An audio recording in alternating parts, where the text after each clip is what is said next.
How's it going, everybody? Welcome, welcome. All right. I think we should be good. I know the air conditioner is going behind me. It's hot out there right now. It's like, what, 95, 96 out here in Portland right now. So forgive the air conditioner. I'm trying not to melt. So, 1 year. What up? Ah, yeah. Woo!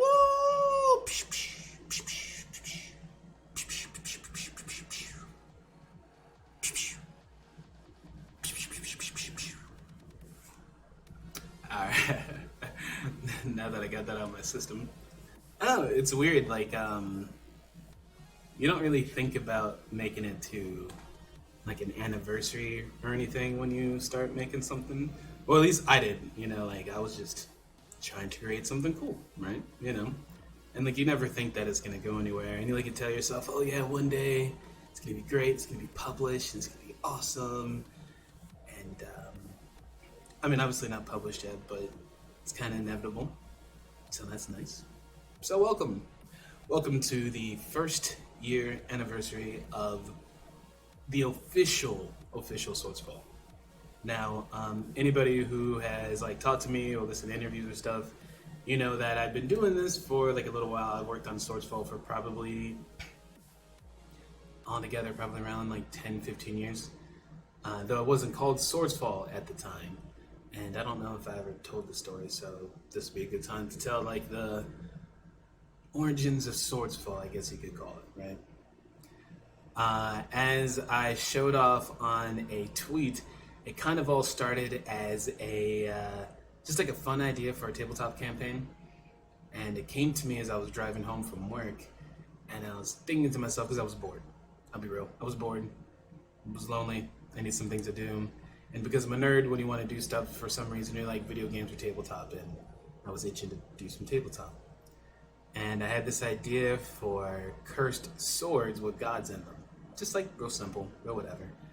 Mainly because I love weapons, and the concept of souls and gods and weapons and special and whatnot, it's just a cool idea. I'm a big fan of.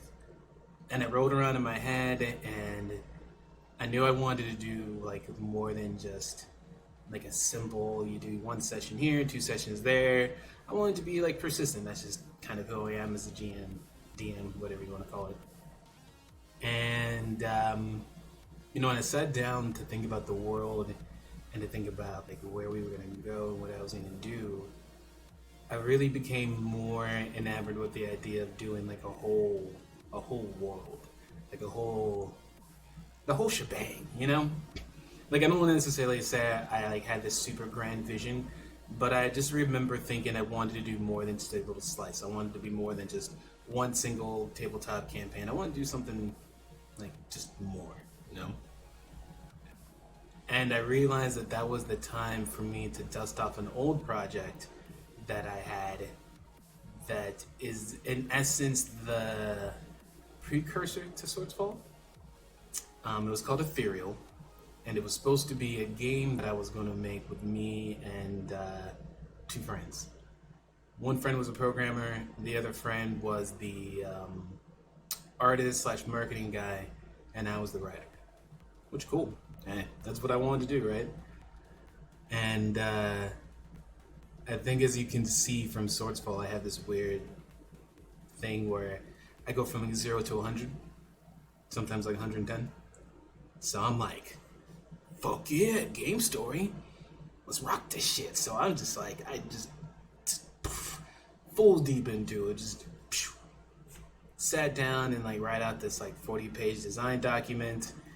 And like I had this whole weird like philosophy concept of what if you had like this polytheistic culture versus this monotheistic culture. One was like a phoenix, one was a dragon, and there'd be these powers, and I was, you know, nerding out. Well, the programming never happened.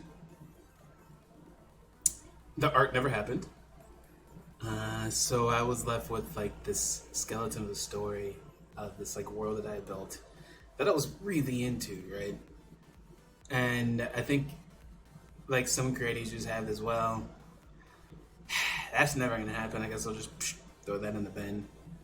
But like I never deleted the documents, you know? I always made sure to back them up. I always carried it forward. I liked the idea of what I had started, you know? And then over time, I would pull out little pieces for tabletop campaigns. Like if anybody, I don't think any of my real life friends are on my stream because they suck. No, but different time zones these days. But most of those campaigns were all pulled from little slices of Ethereal. And when I decided I was going to do what was eventually called Swordsfall, I thought like, well, this is like the perfect time to pull in all my ideas. Like, it's my world. No one has to know that this came from this thing and this came from that thing. Like, if you put it all together and you put a new paint a coat on it, you know, it's like a new thing. And that's when I realized, like, okay, well, the name Ethereal is super generic. Like, it was probably okay 20x years ago, but not anymore. Thought about a name, and as I worked on the story, I had this vision of, well, in Ethereal, everything basically started from a major battle. That was the nexus of what was going on. And that stayed when it became Swordsfall, and it kind of expanded from there. And I really like the idea of how words are usually formed, like in a locally sense. Like nobody sits down and says, this is going to be this crazy X name. It always starts as just something small, like, oh, the house down the corner, house down the corner, house down the corner, house door, house door. You know what I mean? Like, it's language is weird like that, where sometimes a new word comes from just being smushed together over and over again over centuries, or just via word of mouth. And so, in essence, Swordsfall is that, because it is an event. It is what happens at the end of the longest night. And it's pretty much the biggest war that they've ever had. It's what the first books are basically detailing.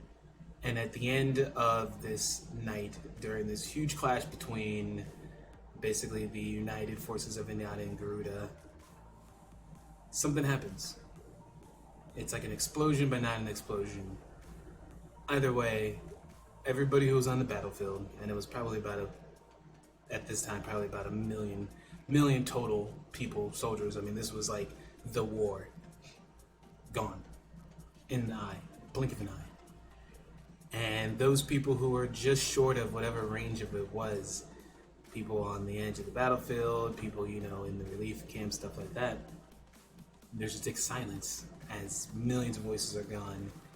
And then the next thing they hear is the clattering of armor, of swords, the ding ding ding ding ding ding.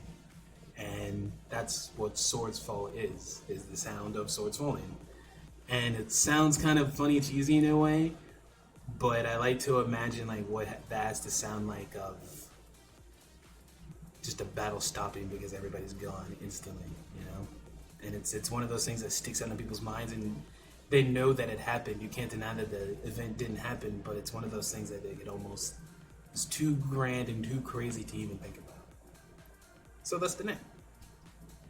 And I liked it and rode with it and was looking for a place to sit down and write out my world that I wanted, because I knew that I feel like sometimes new ideas die in Microsoft Word. Like, you don't mean it to, but it's really a tool that's good once you know what you want and you have like the passion and you can sit down and do it. But if you're still hashing stuff out, like, you can't just start in Word, you know? You can't just start in a doc. And that's kind of when I found Word Anvil, because I like the idea of piecing the world together, like article by article, almost building the world out like a spider web. And so that's pretty much what I did from, if I remember my dates correctly, so today's the 12th, so like on the 14th is when I started on Word Anvil. And so from pretty much there up until the beginning of the year, that's pretty much all I did. Every day. Every day. After work, days off, and just come home and just type it out, you know what I mean? One article at a time. And most of you know the Kickstarter story, I don't really have to repeat that, but it did well. We did well, you know what I mean? So now we're here. Start at the bottom, now we're at the top. And I feel like the next year is gonna have like a lot of cool stuff. Mainly because now I do this full time, thanks to the Kickstarter. I mean, don't get me wrong, it's like a hell of a ballsy, risky move to do. So I'm not gonna like sit there and tell people to do that. Follow your dreams. No, you might want to keep your job. I'm just crazy like that, and I knew that what I wanted to do and how hardcore I wanted to do, there was literally no way I was gonna do that and work for somebody else at the same time. So this is me basically gambling on myself. And that's cool, because like, I like my odds. So what up, people? Now that I have my little monologue, fireworks. Glad you like the green screen, Ash. Like the little jitteries is still weird. I gotta fix my lighting. I know you're supposed to do ring lighting, but I kind of hate like that intense face, like light in your face. So still figuring out a solution for that. One crit wonder. 0 to 100. Me? See, you know. Me? Never. Never. I'm never just ready to book. Ever. They are good odds. They are good odds. So, that's a little story about that. As far as what's going on in like the Swordsfall realm from, we'll say like Kickstarter afterwards, you've seen the site. It's well established now. A lot of people ask me what platform I use. I use Shopify. I recommend them mainly because of the security, but I'll be honest, I do spend a large amount of extra time having to tweak things the way I wanted to. So if you do move to that space and you want it to look kind of like I do, be prepared to do some extra work. You know, so, I mean, it's worth it, but it is what it is.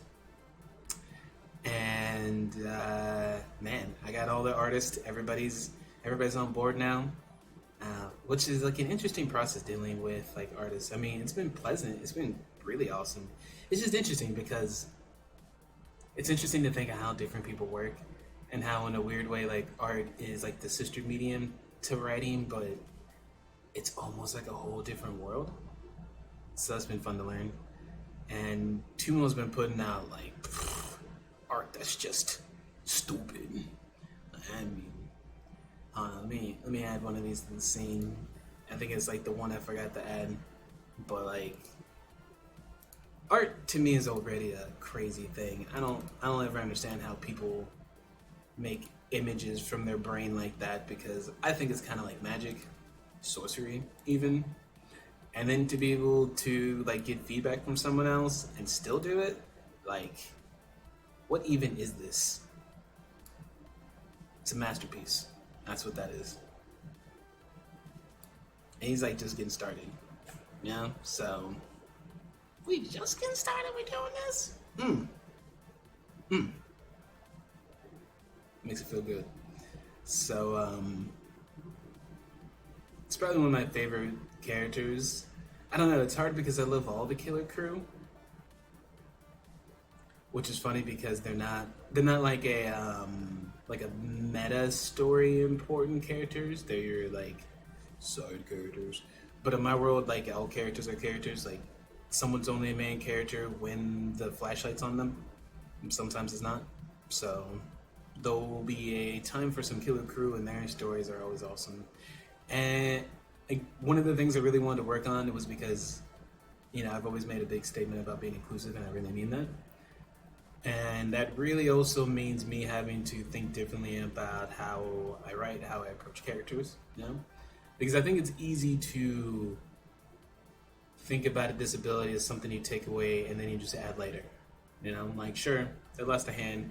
You're just going to give them a hand later on, so whatever. They'll just have new random conflicts of because their cybernetic arm went bad or their fantasy arm went dead or someone discovered their fake arm and took it.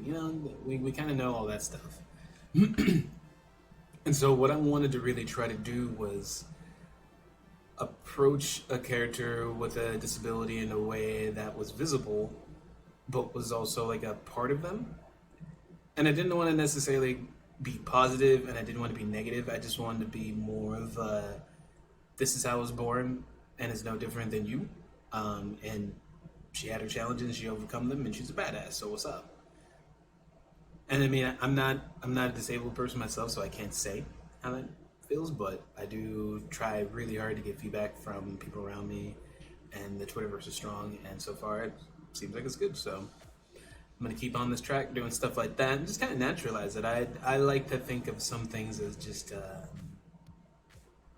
like there's a weird normalization that happens when you don't talk about something, you just show it, So I don't have to tell you that disabled characters are just as awesome. I can just show it and show their disability and then show them being awesome and then what to do, So, yeah, writing characters outside your experience is difficult, but it is super important to do, I found. Like, I feel like every time I step outside of myself, because, like, take Alara, for instance. I mean, that's almost about as far away of a character as you can get from me personally, as, like, we share the commonality being black, but other than that, like, I'm a man. I have both arms, so having to sit down and really think about what that would be, not only in a stereotypical way, but really putting myself in her mind and in that track and thinking about what that would be like to not know that for some reason you're supposed to do less. Like, that's just how you were born. You learned how to do all the things you're supposed to do to interact with society. And sometimes it's not your fault that society forgets that some people don't have access to both arms. That doesn't make you any less awesome. That makes other people more shitty, So it's like things like that. It's just I always try to like put myself in the driver's seat, like in their experience, and also really helps just to listen to people around you, man. Like, one thing that's weird to me is people act like they don't know, and like all you have to do is go on Twitter for about an hour, man. You could Google something. People will tell you. People will tell you their experiences. Just listen to them. Like, take it as feedback. If someone knocks you on something, yeah, you're gonna feel that sting of oh, that was wrong and that hurts. Cause man, I've been there. Like, I was a '90s kid. You know how many times you said something was gay? Oh my god, I was that dude. I was like born that dude. So I had to have that adjustment period, Like, I had a friend who pulled me aside and looked at me and was like,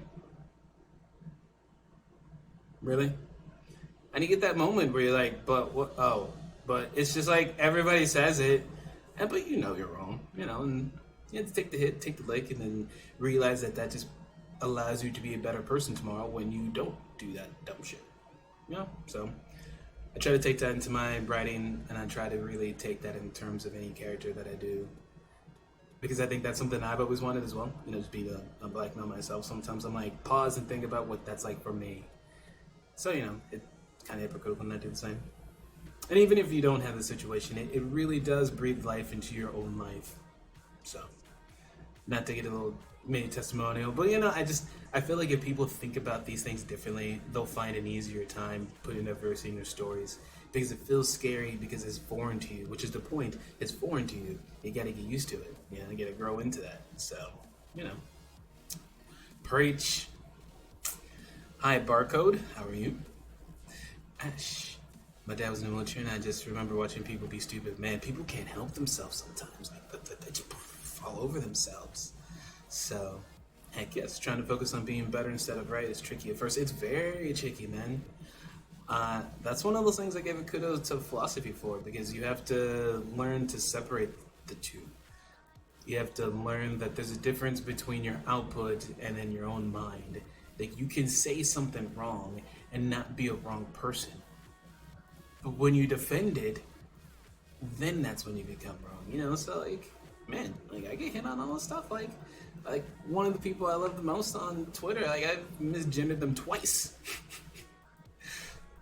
I was like, ah. So you know, like, it sucks. You know, and you just gotta tell yourself and be like, I'm not gonna do that. Repeat their name, repeat their pronoun, whatever you gotta do, and you know, do better.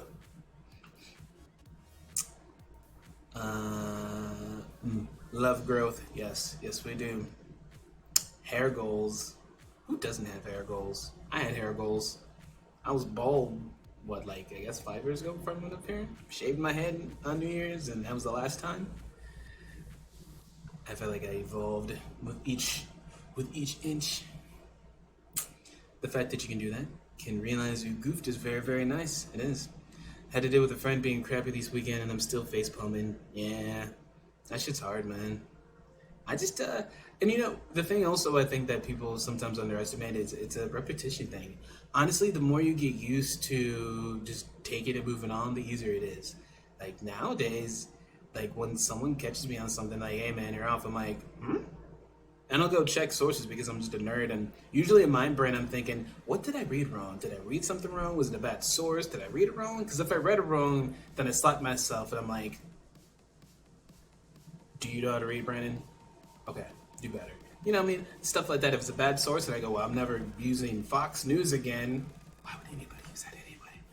But, you know, stuff like that. So, wrongness is a spectrum, and it doesn't mean you can't course correct. Exactly. You know, we hear a lot of stuff. Nobody has an opinion on every single thing at any given time, and that's natural. So sometimes we repeat stuff we've heard, and then you realize that that thing was wrong, and that's awkward. You know, take the chin. Take the L. That's what we like to say sometimes. Take the L, move on. Best game of 7, take the L. Do you know when more hard copies might be available? That is the $1 million question. So the hard copies are basically two things, right? One, there's this potential of tariffs from China, which my printer is Print Ninja. That's mainly because for what we're trying to do with the Azurian edition, they're the only printer that I could do that with and not charge people double the price. If there's tariffs, that means those prices go up, and that means my balance sheet changes a lot. So for right now, I close it as a precaution because I don't want to end up in a shitty situation. That's the thing. And the rest of it is just I'm actually getting close to my actual cap order. So, I mean, there's all that economic and scale stuff, but it's one of those things we're going to kind of wait. And what's going to happen is, because since we're doing 4 books, and the Azurian edition is going to have all 4 of them, basically the Azurian edition is going to be the last thing. So we're going to get Welcome to Taiko out, and as far as that, that's just an art thing. I can ship that puppy next week if I wanted to. But art takes time. I mean, you know, art takes time. Art takes time. So, thank you, Jonah, for telling me that, hey, putting October as a release date is unrealistic. And I'm like, really? He's like, yeah. So, basically what's going to happen is the digital version of Welcome to Taiko will come out as soon as all that's done. We'll release that. All the Kickstarter peeps will get that for free. That'll go up on the marketplace, all that good stuff. Then we'll go in order of probably art. I'd like to go in order of what I said on the Kickstarter, because that's the order I had in my brain of, like, I want you to read it in. But realistically, it probably won't be in that order. So it'll just be PDF after PDF. And then I'll, basically as they come out, you'll get them for free. Who is on Kickstarter, everybody else can buy them. And then my goal, hopefully, is that by the time all the books are out and everything is done, that we would have collected enough money that I can go in and I can up my order, and then we can have books open and all that good stuff. So that's the plan. That's the goal. We'll see how that works. You never know. Life throws curveballs at you, but that's the plan for that. So I figure that way people can at least get to read their stuff, and you know. But good question. Amen, says the artist. Hello, Gemini Elemental. Quick question: are you still planning to do some paid Kickstarter mentorship? Yes. Actually, I'm actually doing one. I think Homeboy is in the chat right now. I'll let him in. Should I announce it? Eh?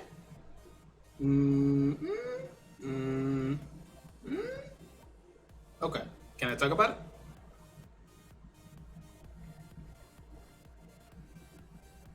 Because if not, I won't. So I actually already took on my first Kickstarter mentorship, and we're backing Packless Patrons, a support group. Super cool. Lisa says can be teased, and if you are a Twitterer, you will recognize some people from the A-list. So it's gonna be super cool. The title is actually made by Taylor, who actually did the little chibi up there and the Swordsfall logo, so it's looking super crispy. So yeah, already doing those.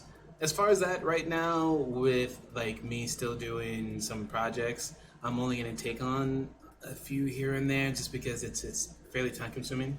Like I don't know if Riley agrees, but I consider myself like pretty much open at all times. I answer pretty much any questions as long as you want. And I have no problem doing that. I just know realistically I can't do that, plus my projects, and maintain the studio, and do like 2 or 3 clients without having to suffer for quality on something, and that's just not my style. I want to give everything 100%, so. As of right now, this is kind of like, I have some people, and there's another 1 or 2 who have asked, and I'll take a look at that, but super limited. I'm going to open up like at least a forum so people can submit stuff, and I can get to it when I can. So I know it's not the best option, but you know, just trying to juggle all of it. So yeah, hit him up. I don't know what his timetable is like these days, because he has his own day job and then he moonlights for me at night and then does other stuff. But yeah, that's the goal, dude. I'm trying to buy some Swordsfall stuff. I'm trying to get to the point that by the time his contract is up, then I can be like, hey, buddy. Hey, I got money. What up? And then we can do logos and just other cool stuff. And he does chibis, man. Dude's talented. I got just some stupid talented people on my team, man. I feel super lucky for it, man. So, honestly, if you had a project in momentum for it, seriously consider kids. Check out. Yep. Thank you. And yeah, so let's talk about. Let's see. We'll show off cool thing number 1 for the stream. I got 3 cool things to show. First one's coolish. The second one is cooler. The third one is dope as hell. I'm gonna test to see how long people stick around. So I have rocking in the, cause you know, yo dude's a merchant dude right now. I'm really enjoying this whole faux fashion designer.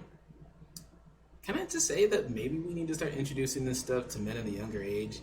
Because there really is something enjoyable about like making a design. Like there's nothing inherently girly or manly about it. It's art that you put on your body. It's cool as hell. And you know, like, it's fun. I think sometimes I play with it like a game. I'm just making mocks and then Photoshop, and I'm just like, oh yeah. And I have like all these to-do lists for Taylor. I'm like, oh yeah, this would be a cool idea. And, oh, this would be a cool idea. I don't know. It's fun. I enjoy it.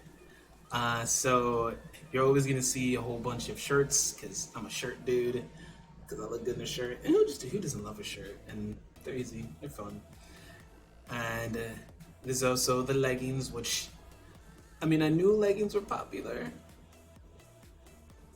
but I didn't know leggings were popular. So pretty much after this one, I'm gonna do a whole bunch of. I'm gonna work up a whole bunch of different leggings. I got the template, and also my wifey, who's like a fashionista, she's gonna work on some designs too. That'll be cool too. Taylor's gonna do some, and then my idea, I wanna. Eventually, I'm going to like either let people submit designs and I'll buy them, or hire people. I just don't know when, what, where, how much. So I haven't like set it, but it's a thing. Cause I'm into this merch thing, man, and definitely with the kind of art that we have and what we're doing, I think it's even more important to be able to have stuff that's diverse. So, Alara is gonna be on a shirt, so that's gonna be a thing. And Moons, I mean, whatever, dude. Whatever's cool. I don't ever want to seem like I'm just trying to be like a junk merchant. Like if something is just stupid, then I mean, we won't do it. But if it's cool, we won't do it. So, you know.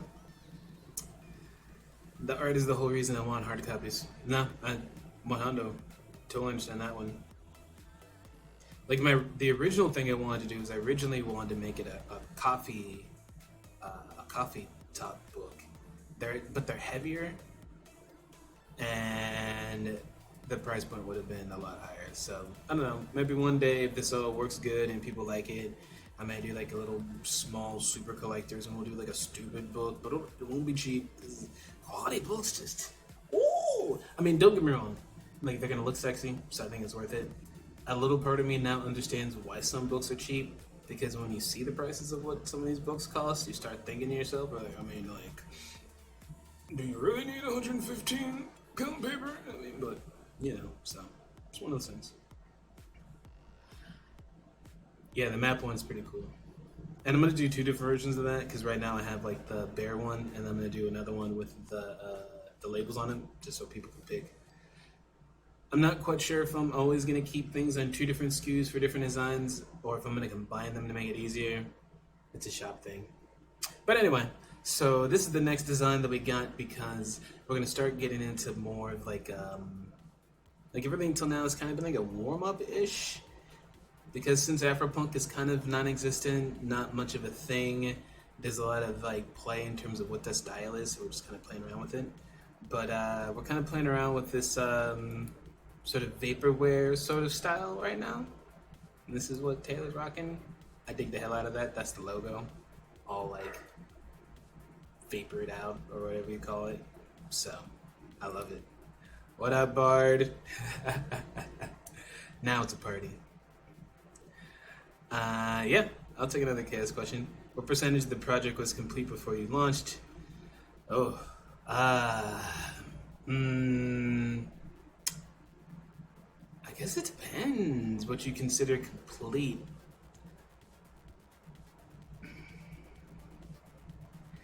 The book, in a way, I'm kind of cheating because Welcome to Tycor, I'm basically just making a book together of the outline that I already wrote, right?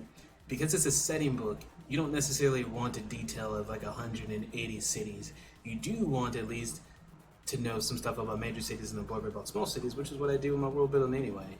So I'd say it was like 50 to 60% complete when I launched, and I've written the rest, and some of it is because like the artist needs stuff. It's a weird thing because I don't know how to describe it, like especially with a setting book, you're always trying to balance between what's too much and what's too little. So sometimes I think you might end up having more than we'd use. So I don't know. I'm kind of playing around with it. That's why I almost set myself more of a page limit up front than saying how much it was and setting a page limit, because I could talk, so we ain't trying to have no 600 page tomes around here, so. Yeah. Do you have any workout gear with the logos and such? Working on it. So I've just now, literally in the last 24 hours, figured out that people like workout stuff and pants are a thing. Because obviously, if you look at the shop, I've kind of done a lot of t-shirts because it's just like, oh, t-shirts are cool. So I'm going to go back and add more leggings and logos and stuff like that. So yeah, there will be a bunch. Yes, indeed. I'm about to send out If you are a contest winner, I'm about to send out your stuff. My email box has been like ridiculous. I apologize. There's some other stuff I'd send to some people. Haven't forgot about you. Promise. The snapback. Yes, indeed. And I just added some new stuff. The Nubaya t-shirts up there and stuff like that. So, yeah. T-shirt. And the fanny pack. Yeah, the fanny pack is dope. All right. Let's see. 40 minutes into the stream. Any other questions? And then I'm going to show off, I think, surprise number 2. Nah, you're good. I like questions. I'm always down to answer questions. It's actually easy for me to answer the questions than it is for me to randomly talk. I get that weird guilty thing that's hard to break when you've talked for a minute and you're like, oh, nobody's listening. And then you remember you're streaming. That's literally the fucking point. So, no, I'm good. I like questions. Yeah, looking forward to the game. Agreed, Peckless. Keychains. We do keychains? I think I saw a keychain. I have to play with the image because I think it kind of looked goofy. But yeah, I'll check it out. Will do. I mean, honestly, like, it's really about whatever people would buy. If they'll buy it and I can find it, we'll do it. Because I don't want to sell you nothing that's of the bad quality. So I feel like you can trust that if you say, hey, Brandon, I want this, you know you're going to get some of the quality because I like my ego and I have to feed that. Did you have your team before the KS or did you get them all afterwards? I had my team mostly before. So I had Taylor because he made the Swordsfall logo. So he was actually person number 1 on the team. And I had emailed Tumo and it took a while for him to get back to me. So I had Tumo beforehand because he made the art for the Kickstarter. So those 2 were pre-Kickstarter. And Sabina I messaged before the Kickstarter started, but around the time of the Kickstarter, right? Because I knew I wanted her art, but I knew it was going to be a stretch goal. And Jonah was before, but he wasn't that far before. He was pretty close to. It was like a week or so before. So, and then Venus was. I contacted Venus beforehand, but I didn't actually message him until like a couple days into it. So for the most part, pretty much everyone was beforehand, but it was close-ish, other than like the 2 core guys. Okay, keychain, will do. So Brandon's good, but how's the whole project going for release date?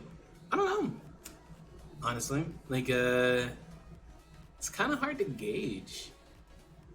Like, it's going really fast as far as I know from what other people have told me at the speed of their projects. We're actually going stupid fast.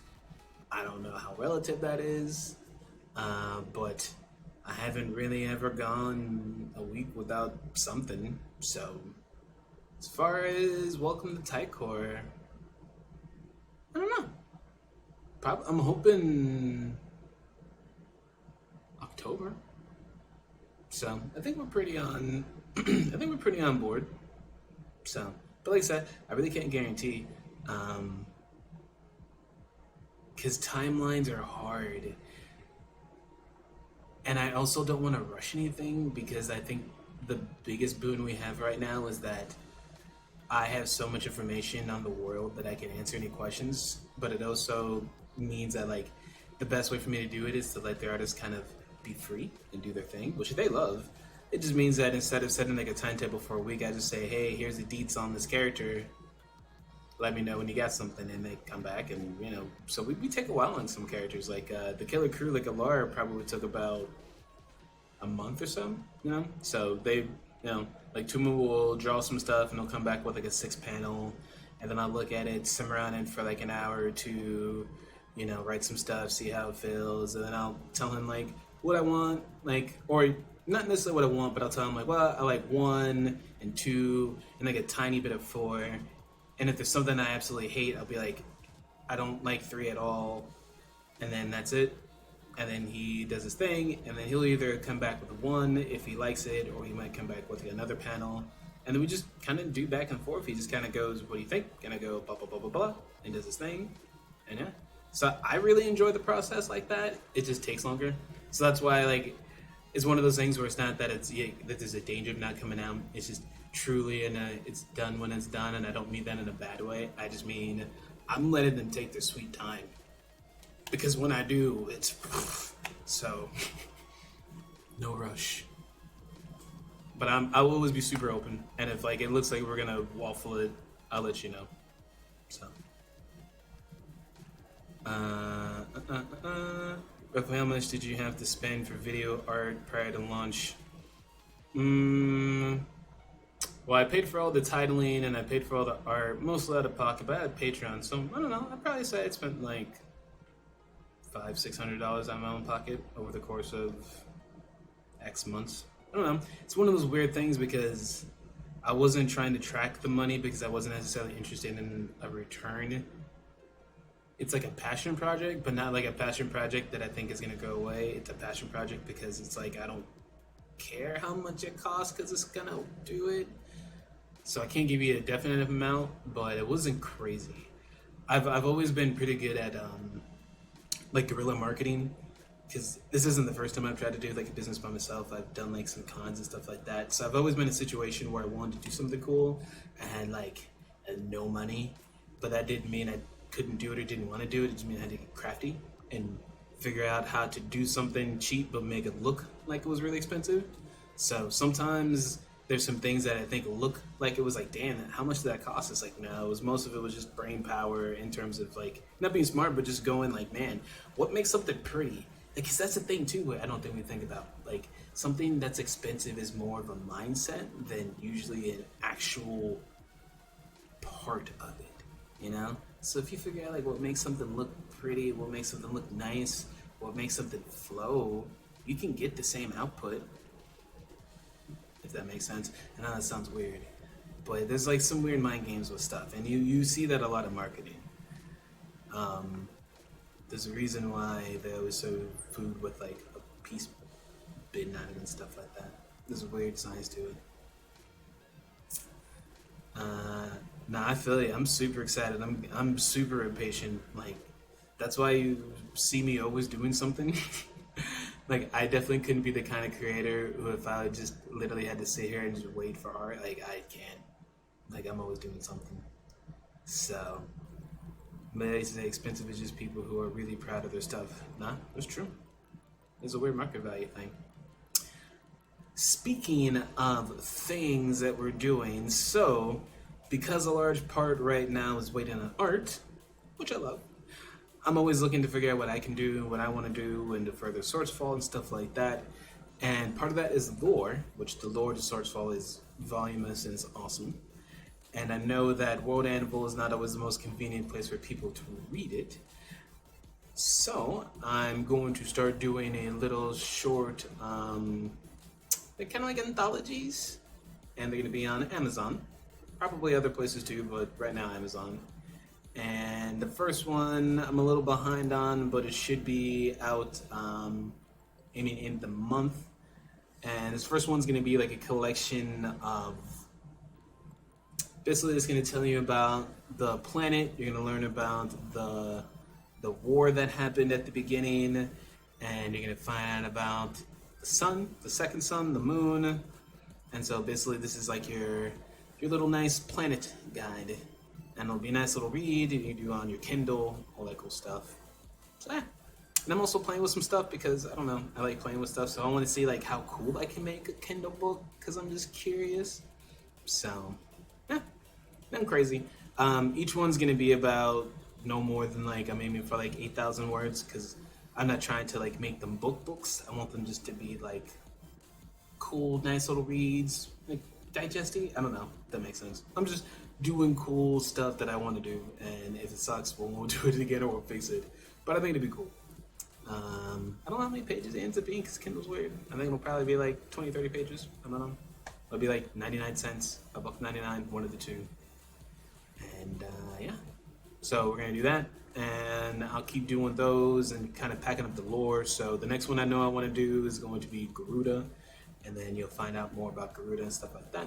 And then yeah, then we'll just do that nation by nation, vignata, blah blah blah. Then I have like some short stories I want to do. There's some I want to pack up. Like there's some creepy myths that I think would be cool, like a little pseudo creepy myths from Tycor. Read about Xavian and the Wretched Ones and that kind of stuff. So I know I can't necessarily get Welcome to Tycor out right now, but stuff that's word oriented, expect to see a lot of stuff from me randomly. So I'm going to try to keep you placated with lore. That's my peace offering. So, and of course, you always see sweet art when it drops because the art's so good. Like I just got a little 4-panel preview, but I can't show it. Sorry, but it's awesome. It's illustration. It's all 4 Killer Crew. Mm-hmm. Which you should see another, just like Alara, another finished rendered piece of one of the crew. I don't know which one. I think it might be Liscran that's next, or it might be Navan. I don't know. We'll see. Either way, it'll be cool. So, hope people like that. I was telling a friend who's a POC and hasn't gamed about your game, so I want the books so I can run a game for him, because this is a great introduction to gaming. For sure. So, definitely look forward to that, and I definitely want it to be in everybody's bookstore, because it'll be awesome. So, okay. We are at the 50-minute mark.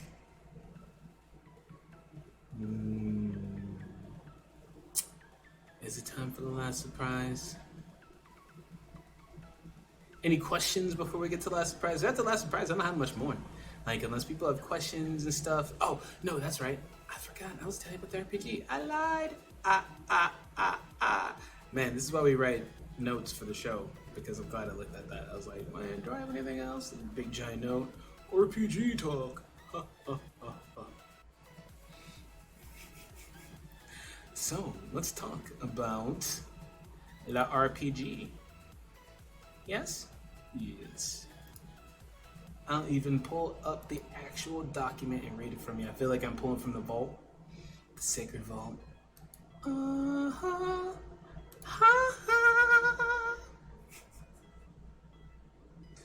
Bet you didn't know I was a clown like this, did you? They never do.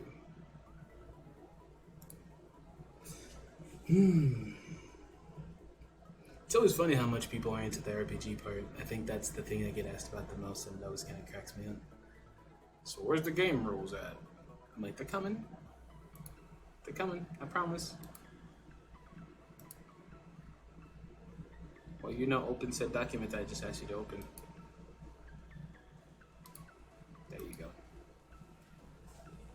Like, that's the only downside sometimes. It's like so big now that it just is like, crunch. Ooh, it's loading. Ooh, buddy. That's why you shouldn't add graphics to certain stuff, but I want a little extra.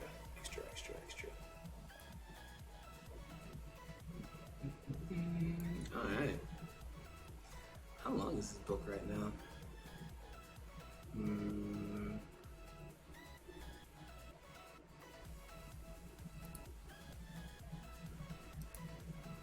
Oh, it's still chunking. Ooh, hi. So let's talk about something for a minute. While, man, you would think I have like a grandma's computer right now. It is just like, there's too much RPG in this document for me. I figured RPGs, if you can build a world right, not the right word, people can plug and play their preferred system into it.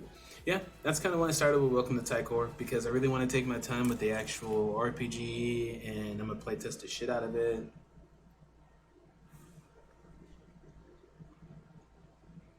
I like learning a little bit by playing the game. Understandable. I would dare say that it would almost be impossible to learn all the lore in Swordsfall via just playing the game.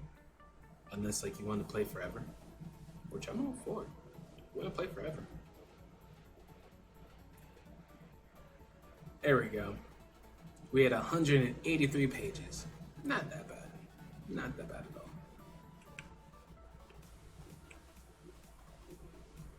all. Alright.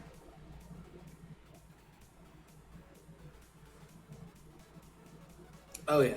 There'll be like once we get to the playtest stages, there'll be like a whole shebang.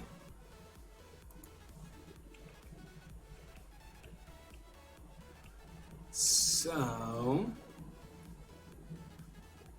mm, has anybody played Genesis, the tabletop, or the fantasy fight games, Star Wars?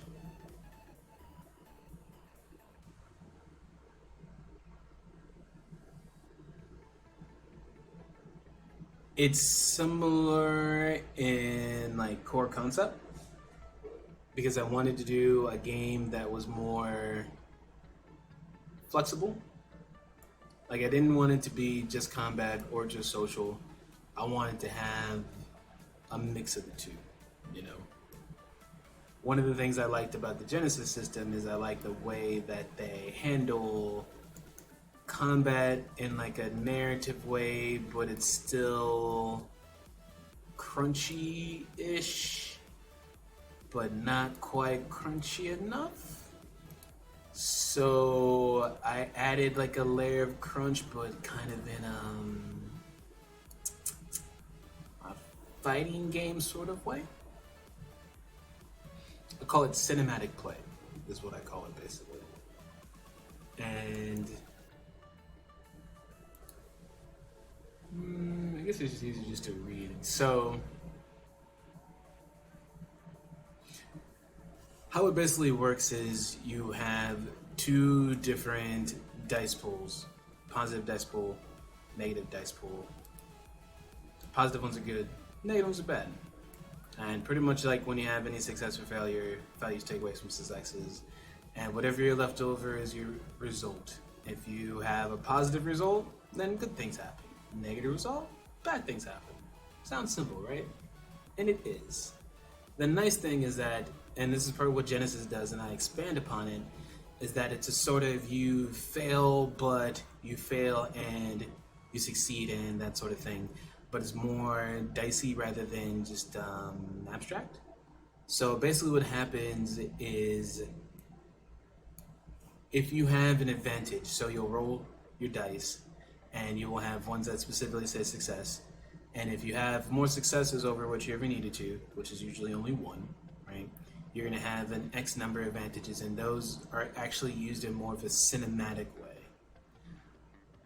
way. Similar-ish to World of Darkness, but the thing I like about the way they do it in Genesis is more of using advantages in specific ways. So rather than it be freeform, I've kind of combined it with sort of a I don't want to say like a fighting game system because it's more like I like to think of it in terms of like in a battle you are an expert, so succeeding is like what you're supposed to do, you know, like if you're going to kick someone and you're a martial artist, you're supposed to hit them. Not hitting them kind of makes you a shitty martial artist, right? So really what makes it awesome, or the extra, the flair, the special moves, the things that you only get with training with time. And that's why I call the classes professions. You're a professional.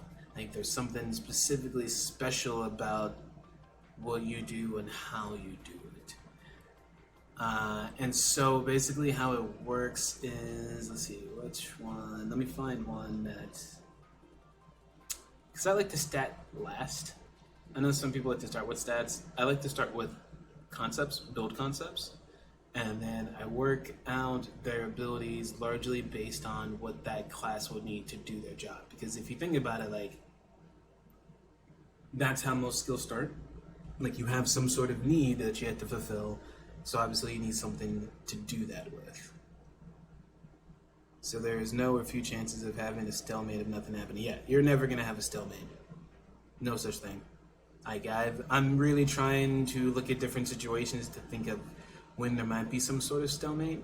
But even if you come into... God, I'm just going to have to get into details, aren't I? It's really hard to talk about a system abstract.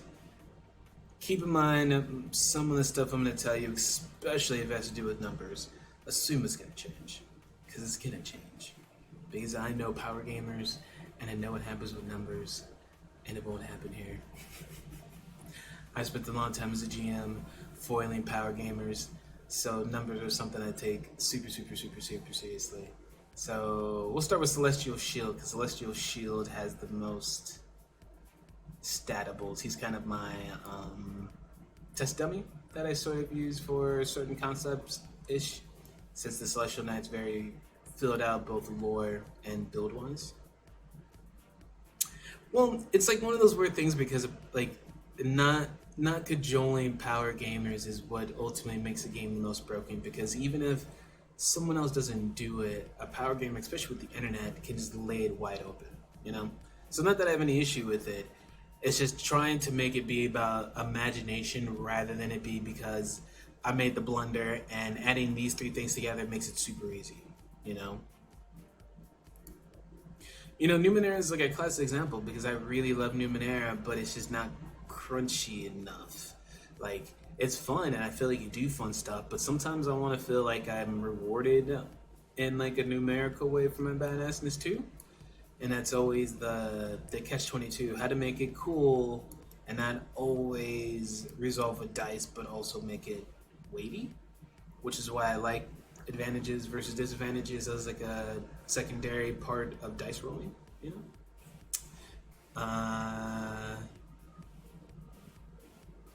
So Celestial Shields. So the way to think of professions as well is you're only going to take one class. So multi-classing isn't so much of a thing because a profession is a profession because that's what you've been doing for X amount of time. I mean, there's always room for someone to be like, I'm a child prodigy, but there's a little bit of assumption that most of your characters are going to be on their way to life, you know what I mean, mid-20s, because to become like a Celestial Shield, you go to a school. You're going to spend 15 years in the school just learning to be a Celestial Shield. That's what makes you that. That's what makes you great. So, as part of that, you really only have one profession. I'm not going to talk about it now, but there will be ways to do some side stuff, but that's way down the line. So, one profession, and then you're basically going to get your kit, your standard kit that you're going to get.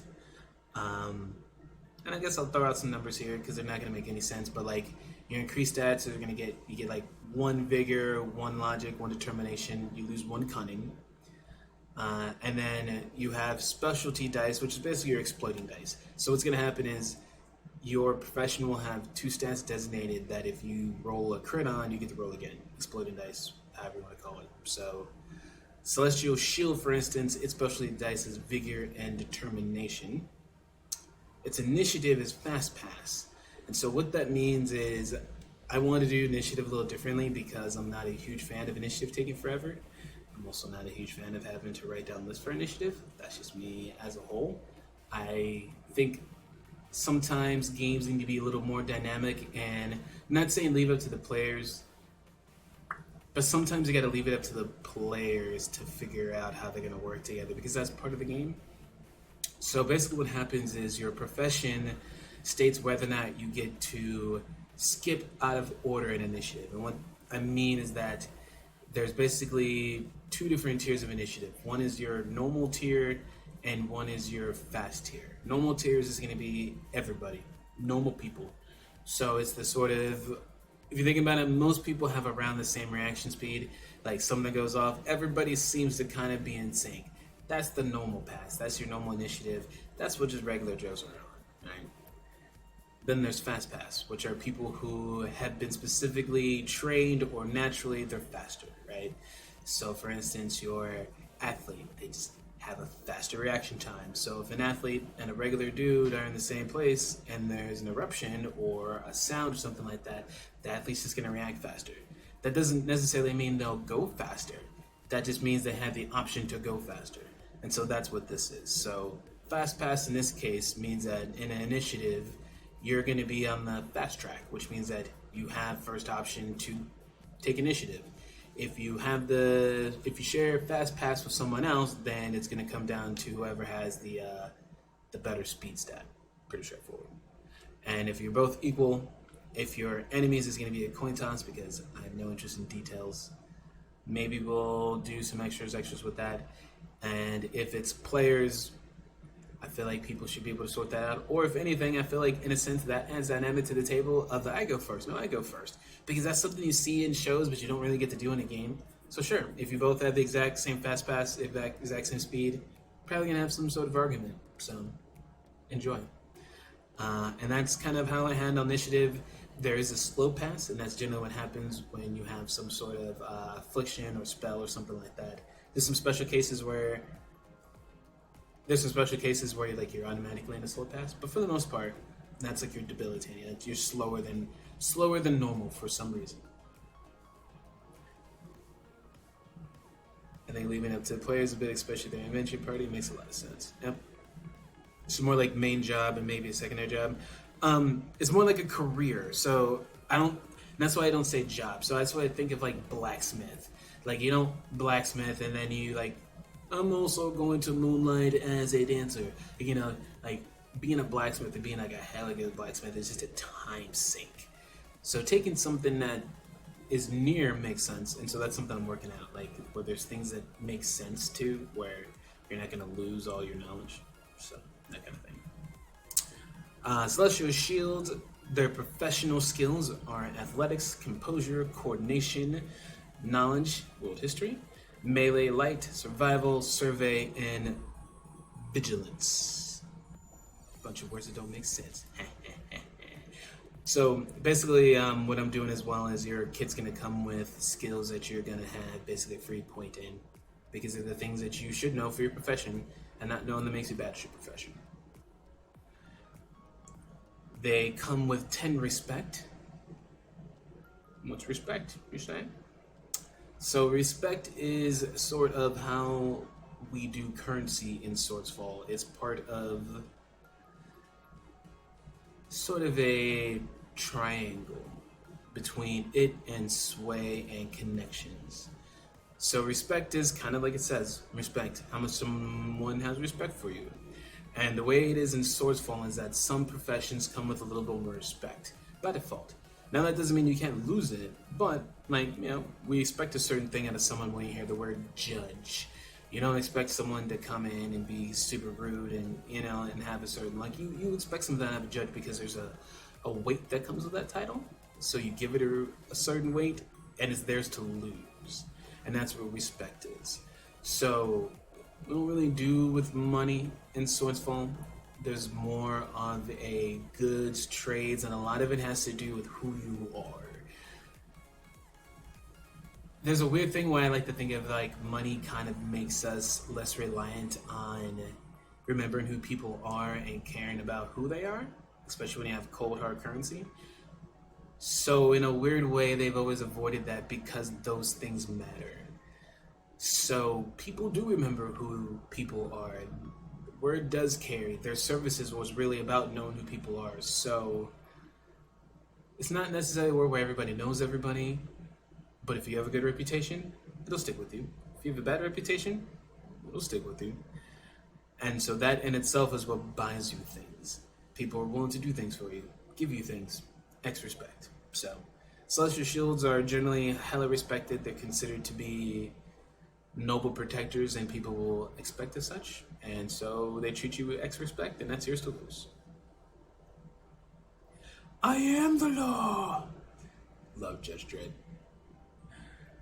Equipment kit, star shield, heavy armor, and a spring spear. So star shield is the shield that is kind of what makes celestial shields a celestial shield. It is I guess in D&D terms you could call it a relic. It is a magical shield, and its main thing is that it has the ability to change into any form of shield that the user desires. So celestial shields are very famous for their way of combat, which involves them changing the size of the shield into different shield styles as they fight.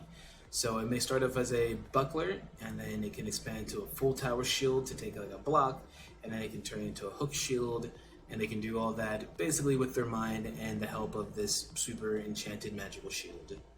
Part of the kit. Heavy armor because heavy armor. And spring spear, which is basically a spear as you would think of it. It's more made out of metal, sort of an alloy, makes it light, has that nice bendableness that you need out of a spear. Oh, and it also collapses, and it fits neatly underneath their shield. So it's what they do. That's the Celestial Shield kit. And every class comes with those, so every class is going to have like their increased stats, their specialty dice, all that good stuff. So that's one of the things that people will get to, like, I don't know if I want to say they'll probably decide if that's the class, but it's like a nice little block that gives you like a real sense of what you're getting into. And then you get into like a little bit of the lore, and then I tell you like for instance, Celestial Shields in Society. And then I tell you a little bit about how society as a whole views Celestial Shields. Then I tell you like Celestial Shields in a party, and I tell you how a party on average usually views a Celestial Shield. And what I mean by that is not necessarily what your party is going to be like, but on average, what is it like working with the Celestial Shield? If a whole bunch of random adventurers were sitting down and having a talk, and Celestial Shields came up, what are going to be the things they all mention that they laugh about? You know what I mean? That's what I'm going to talk about. Those are those things. Take that as you will. That doesn't mean your character has to play it. I just put that there as a sort of a almost like a cheat sheet, because also I think that one thing that is weird sometimes when you play an RPG is if you don't play that class, sometimes you have no idea what to expect of that class. You're not going to sit down and read all their spell slots and read all their skills. So even if you don't play that class or know it, I feel like people will be able to flip to that X class in the party and get a feel for this is what the average person thinks about them. This is probably the average gossip you're going to hear. You know, the stereotypes. Not like in a negative or a mean way, but there are certain things that people can have opinion. And this one, that's what it is, you know? And then I tell you about the Elite Celestial Shields. So I tell you about what it's like for your higher tier, your best, like who are the people who are leading the Celestial Shields, what it can look like. What are your old grizzled badasses? Like who are your war heroes, that sort of stuff. So I just tell you a little bit about what it's like if you make it through with your crazy adventures. Right? Then the next part is the apprentice story. And think of this as not your background, but your specific apprentice story in terms of what was it like coming up in your profession. Because like I said, your profession is what you do. There's an assumption of time that you have done it for a minute. So this is okay, what was that like? And I think anybody who's played an RPG kind of remembers that. And feel free to make your own. Always, most, like 99% of these things, there's an assumption that if you don't like it, make up your own stuff. If it's cool, awesome, send it to me. Maybe I'll be like, that's dope as fuck. Let me put it in the book. What up? As I die. So I also made up some ones, and it's just example ones that I want to show that kind of in my brain what I think the average ones are, what's the average experience. For Celestial Shield, for example, it's like top of the class. You excelled in class from the time you arrived until you graduated. X stuff. Twisted views. While many were swayed by the tales of fancy, you, however, cared for none of it. To you, the power of the Pangul made one thing clear. Few would be able to stand in the way of what you want. Because not all Celestial Shields are good guys. Just because you're a protector and you are trained to be smart and good does not mean you are. Some people are like, that's cool. I'm going to be a mercenary, make money now. Dip. And then you have like the Panago Acolyte, which is your true believer. He truly believes in being your AKA paladin. Right? And that's kind of your lore kit that you get at the beginning of the class.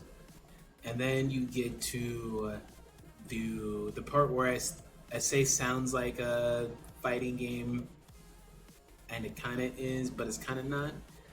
So we have unique specials. So World of Darkness is similar to this, and I know some other stuff is similar to this where advantages do stuff. And a lot of the games have it to where like an advantage heals or it's an extra crit or stuff like that. I took out healing. I don't want people necessarily using the cheese to heal. So instead I'm giving it almost fighting games like shit, I guess I'll say like Dragon Ball Z Fighter, like that kind of stuff, right? Where you have like star moves, right? So you have 1 through 5, and literally based on number of advantages. So if you have 1 advantage, you'd be able to pick a unique special or do whatever else you want within reason, because there's a power scale associated, and that's where you and your GM obviously are going to have a little chat. But it's gonna be 1 star, 2 star, 3 star, 4 star, 5 star. Those I'm not going to tell you, because that's one part I do want to keep under wraps, because I want those to be like your signature cool moves. You're like, oh shit, that's badass. Like, I mean, it's going to be like cool, dope stuff that I feel like is almost, you wouldn't be able to get away with it unless I said you could do it. So that kind of stuff. Like especially with Celestial Shield, like people ask about cat moves, like your throwing shield. That's going to be like your badass, toss it, hit 8-7 dudes, you know, have some knockout effects and then catch it. That'll be like an X-Star event, so stuff like that. So, because sometimes what happens with cinematic games is sometimes it sounds easy to be like, well, just make up something, and sometimes you just don't have it in you. You're just like, I don't know a cool thing I want to do with 3 advantages. I don't know, and so this will be kind of my little, once again, cheat sheet, a little guideline. It always gives you a sense of power, and I feel like that's really important. And then there's unique Celestial Shield ultimates. And so that's what comes into play when you get your super crits. So on the dice there, specifically, if you are rolling the D20 and you basically roll a D20, that's like your super crit. And those normally do cool things. And the book will have general suggestions, but then each class is going to have their own ultimate, and that's going to be like your super badass. Like, I want it to be cool, like Celestial Shield, since they are kind of almost the shield and the spear of the Pandago gods. I want their ultimates to be some form of divine retribution, like that sort of intervention, that sort of like the you done fucked up and ultimate. Like, I want it to be cool, the kind of stuff that you really like to take away with and really feel like you would be in your class. And then that's when you actually get to your actual moves, your specials, your abilities, whatever you want to call them.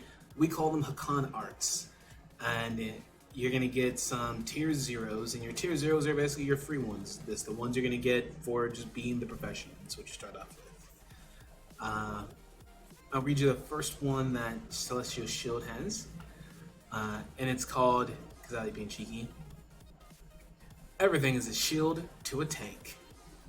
Tier 0, no ranks, it's a passive with no range, no cast time.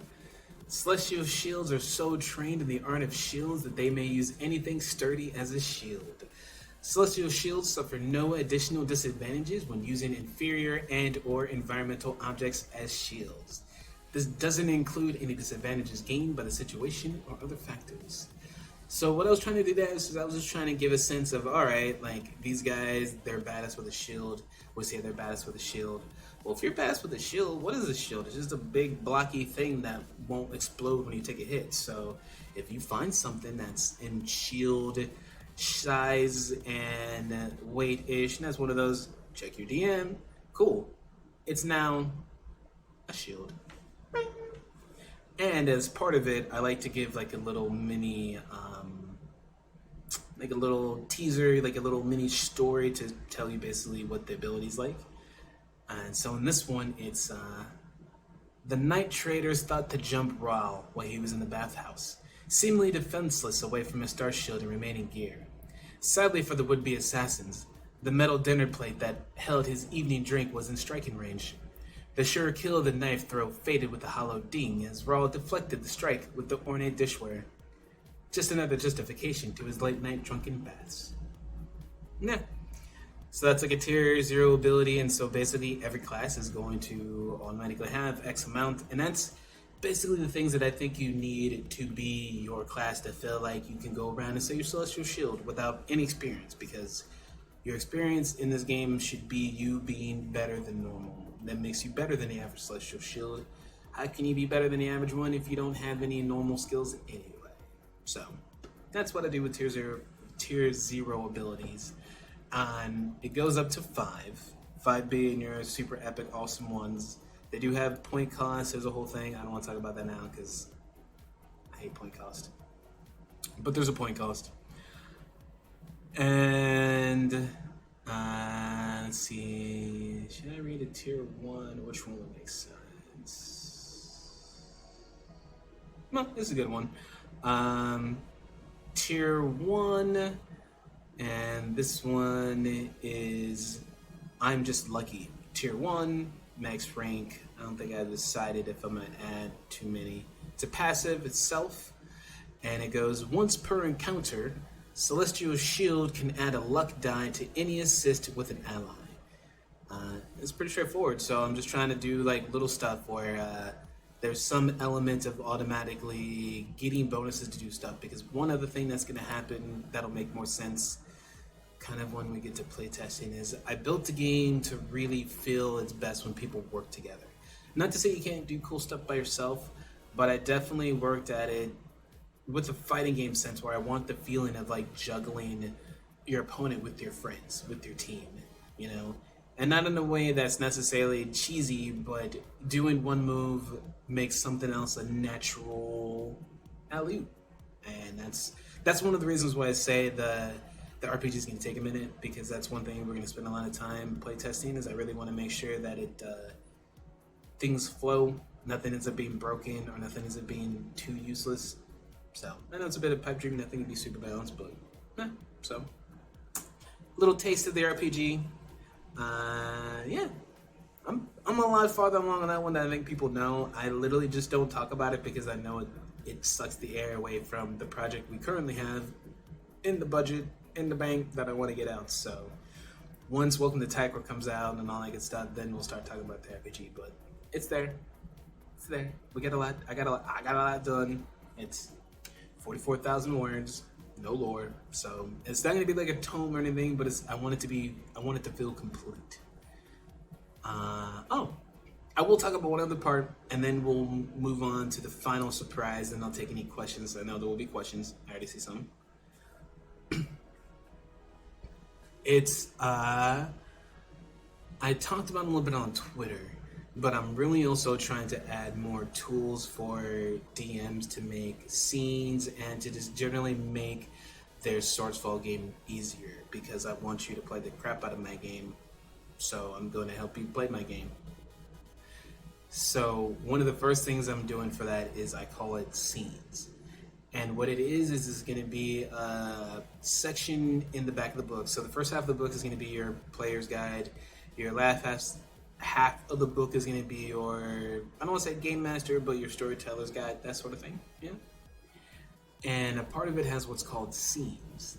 So the way I like to imagine it is you're the GM, and you decided that the players are going to go from point A to point B, town A to town B. Simple, right? Cool. They leave town A, and they decide, oh, well, we heard there's a forest right over here, so we're going to go to the forest. Awesome, you think. I didn't plan on the forest because you were supposed to go straight to town B, but here you guys are, wanting to go to the forest. So what do? Do you either just tell them no, make up a reason, make it terrible, and force them to point B? Or do you derail what you're going to do and then go into the forest and then risk it being a hell of a long thing that gets away from your idea? So what I'm trying to do is make it to where if you are a DM and someone goes somewhere unexpected, or you just don't have the time to prep, you can basically do almost a choose your own, make your own meal from the menu, basically, right? So you'll go, okay, they're gonna go to a forest. So you'll go to the scenes that's labeled like, it'll be like forest, woods, and like forest, woods, hollows, something like that. And then on that, it'll have a set of charts that's basically going to say suggested names. And then what the climate might be like based on the area, because a forest in Garuda is going to be different from a forest in Vinyata, right? And then it's going to have a list of creatures who are known to forest biomes. So you'll have creatures to go from, and there'll be like NPCs that might be in the area. Like, it'll be basically just information blocks so that you can pick and choose. It'll even have like some things that can be there for rewards. And then basically that way you can basically just pick a lot of quick options from these menus and build yourself a quick scene. And then they can do their thing, then go through the forest, because you picked that it was a forest, because you're already in Garuda, so you decided it was going to be a haunted forest, and it's going to have these tree demons, and this weird thing, and they get this skull thing, and they get taken back to this part. And you built this whole little session using just some stuff from the book. So that's what I'm doing, and I think that's really cool, and also it helps because in a weird way, I'm giving you the tools that I use to make my own like towns and stuff like that in Swordsfall. And then with that, you can basically do a quick look at the table and hopefully just make it easier to get through a session. Yeah, so I'm a big fan of that kind of stuff. So I think it'll be pretty cool when it comes out. I'm looking forward to watching people play test one. It'll be interesting. Yeah. All right. So RPG. It's a thing. It's happening. We'll talk about it more after Welcome to Tycor is out, and that way I can actually sit down and talk about it. But yeah. Sort of random encounters. I mean, it can be more than an encounter. Really, it's just more like create your own adventure tools, like mod tools for an RPG, but on the fly. You know.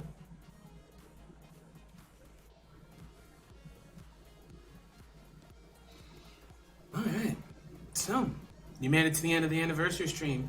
Yay! For your perseverance and your loyalty, I have a cool surprise. The secret project. I will tell you about the secret project now. It's gonna be pretty cool. Secret project. Alright? I'm ready? Secret. Secret project.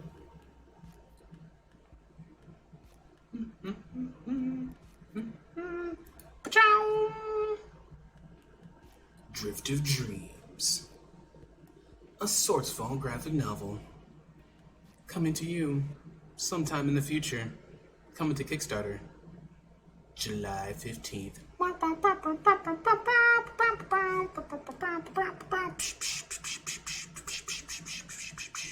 So yeah, I have a cool idea for a graphic novel that I've been kind of like secretly working on.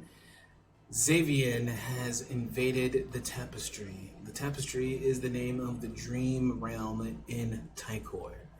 Dreamweavers are putting out the call for people to wake up in their dreams to help push back the corruption.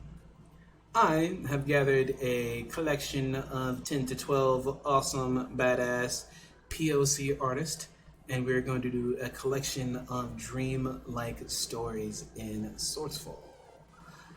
The event's going to be part of the Break Kickstarter event in July, and the whole thing is going to be kind of meta. Why? Because I think it's not fair for Xavian just to lose, because some people actually believe in what he's doing, and the Dreamweavers know it. So the Kickstarter is actually going to be a secret war between Ishvana and Xavian, using the Dreamweavers and the Dreamers as basically the tools. There's going to be two different options, because there's going to be two different covers of the book. One cover is going to be the Ishvana cover, drawn by the awesome Tumomir, who you know. The other cover, the Xavian cover, is going to be drawn by the awesome Chris Cold.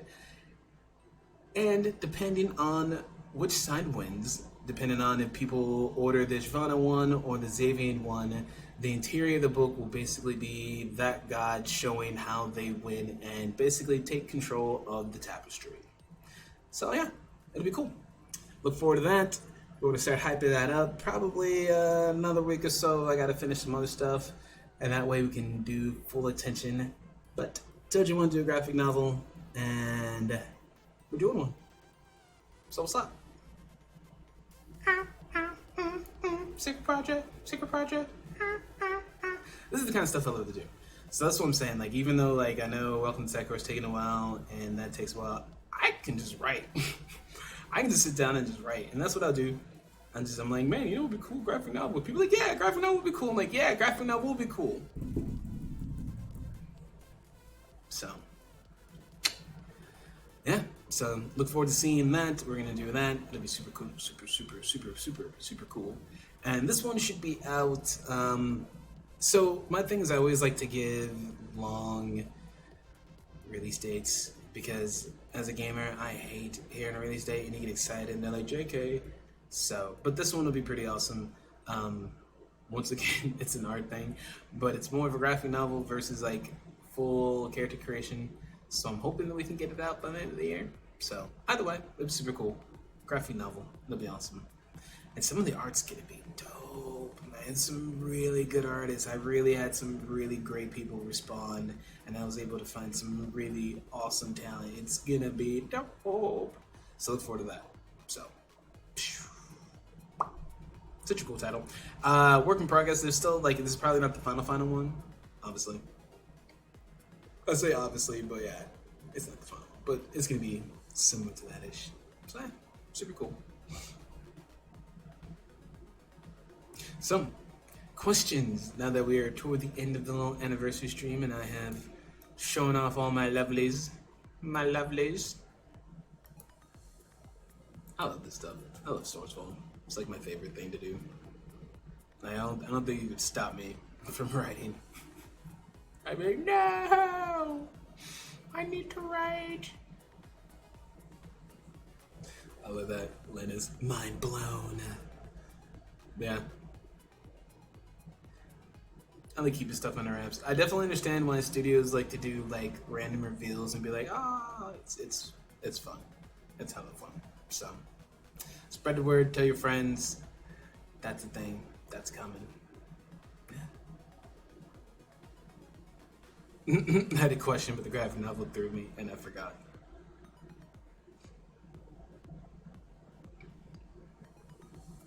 Yeah. So, and as far as like the graphic novel, one of the things that is my own personal mission is I like to release stuff in different forms. And I've been playing around with like interactive PDFs and stuff like that. So I definitely am going to try to, if there's a certain format that works best to make it more accessible, I'm all for it. So I'm all about everybody getting their things and being able to enjoy their things in whatever format they need to deal with life. So if I can make it happen, I will.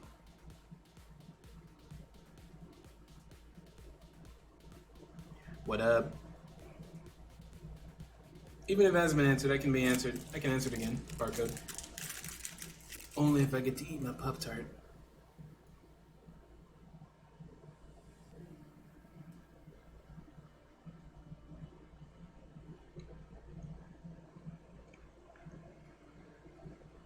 Which country, region, culture in Africa, as a reference, you think deserves more spotlight and should be less obscure? Everything? I mean, because honestly, man, outside of Egypt, if you live in the West, you don't know anything. And honestly, most of what you know about Egypt is probably not what you think it is either. So it's kind of hard to pick out anything in particular when kind of the whole thing has been wholly ignored.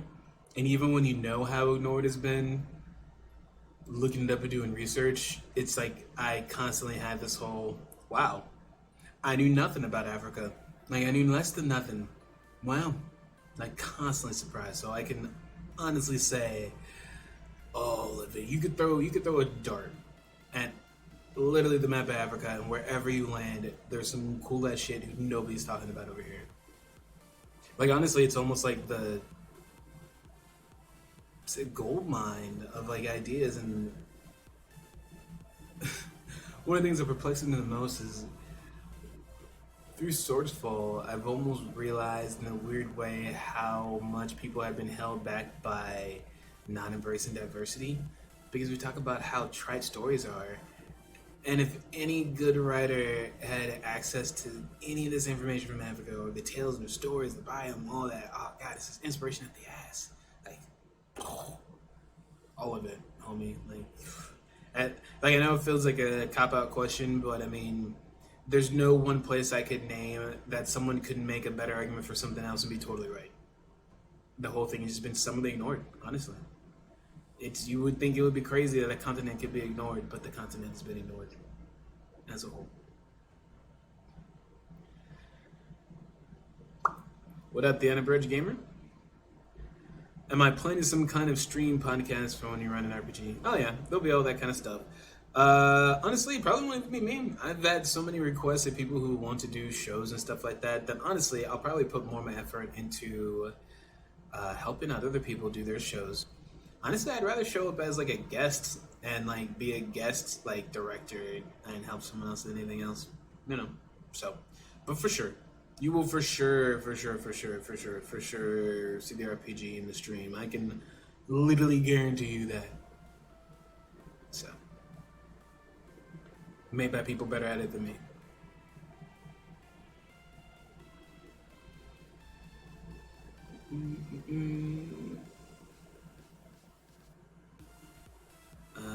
I can't recall specifically, but did you have a KS video? Nope, no KS video.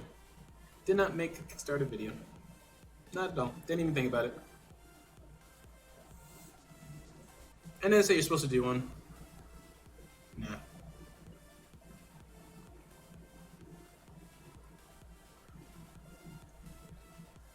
Ooh.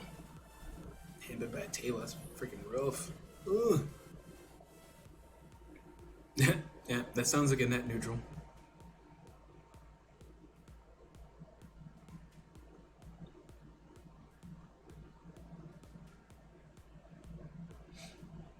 Nah, I mean, I really don't have a favorite, man. It's just, it's a cool ass place. It's why I made Swordsfall a world.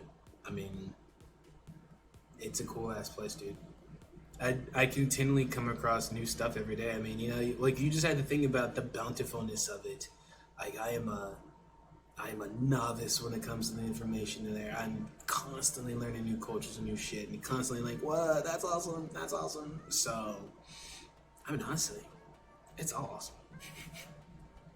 It's different. It's new. It's just a different way of thinking about things.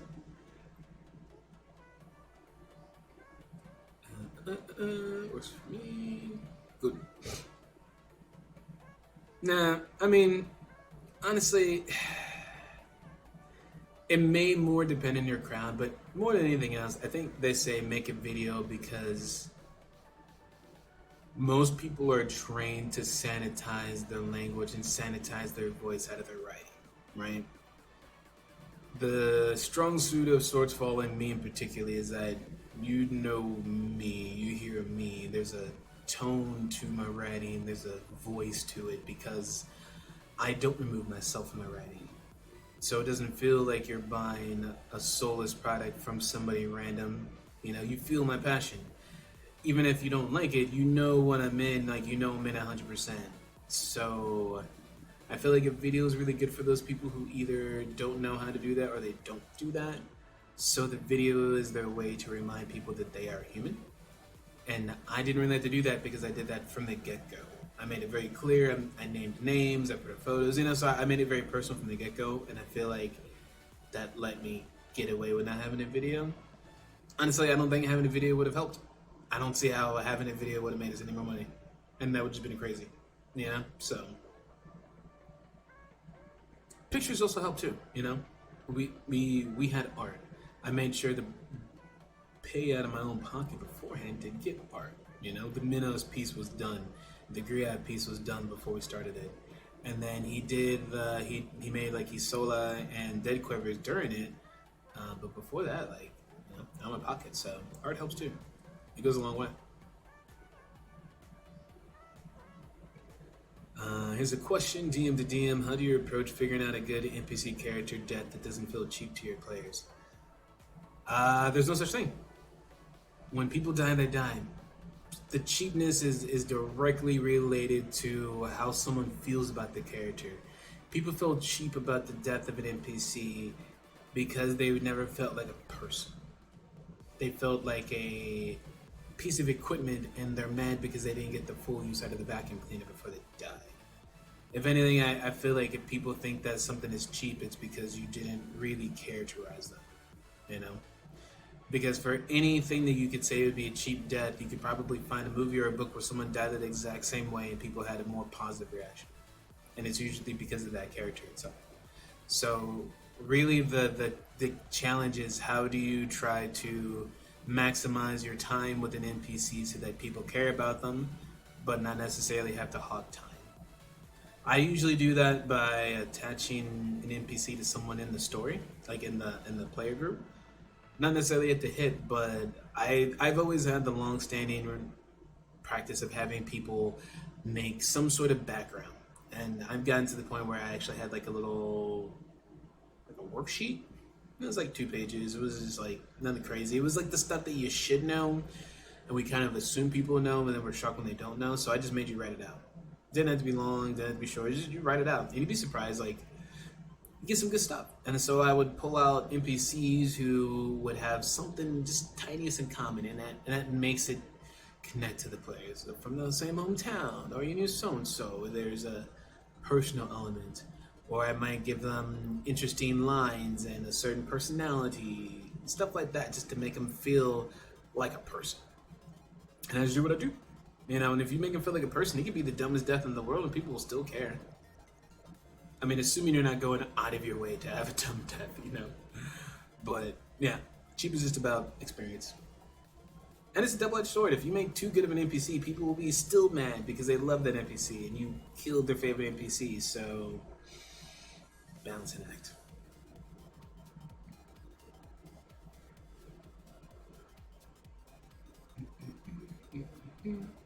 We're on a bit on the Bioware approach, tying various NPC party members into the main. Yeah. And it generally works. But, like, I also make my NPCs of the world. So it's more like the players need to work with the NPCs to get their goals than the NPCs need them. Because NPCs are from the world. So sometimes I make death a consequence for the players in terms of shit, now they're out of luck, they needed it for the world. So they don't get to feel cheap. They just have to think that, oh man, things are changing, life changed, like the bad guy's onto us, that sort of thing.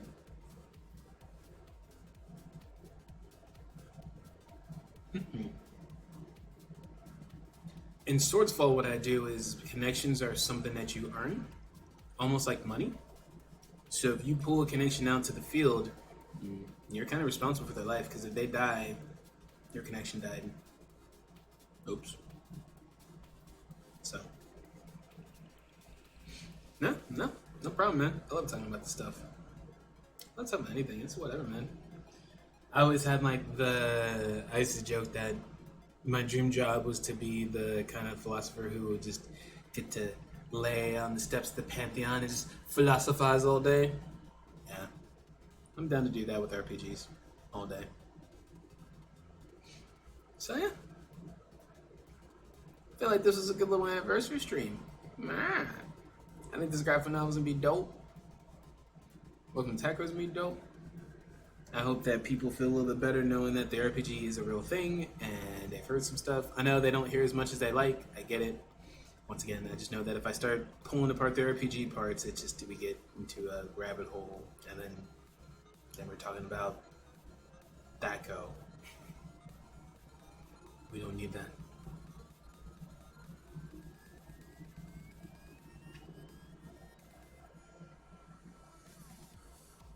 Any tips on running stuff in Swordsfall without becoming someone who appropriates the culture?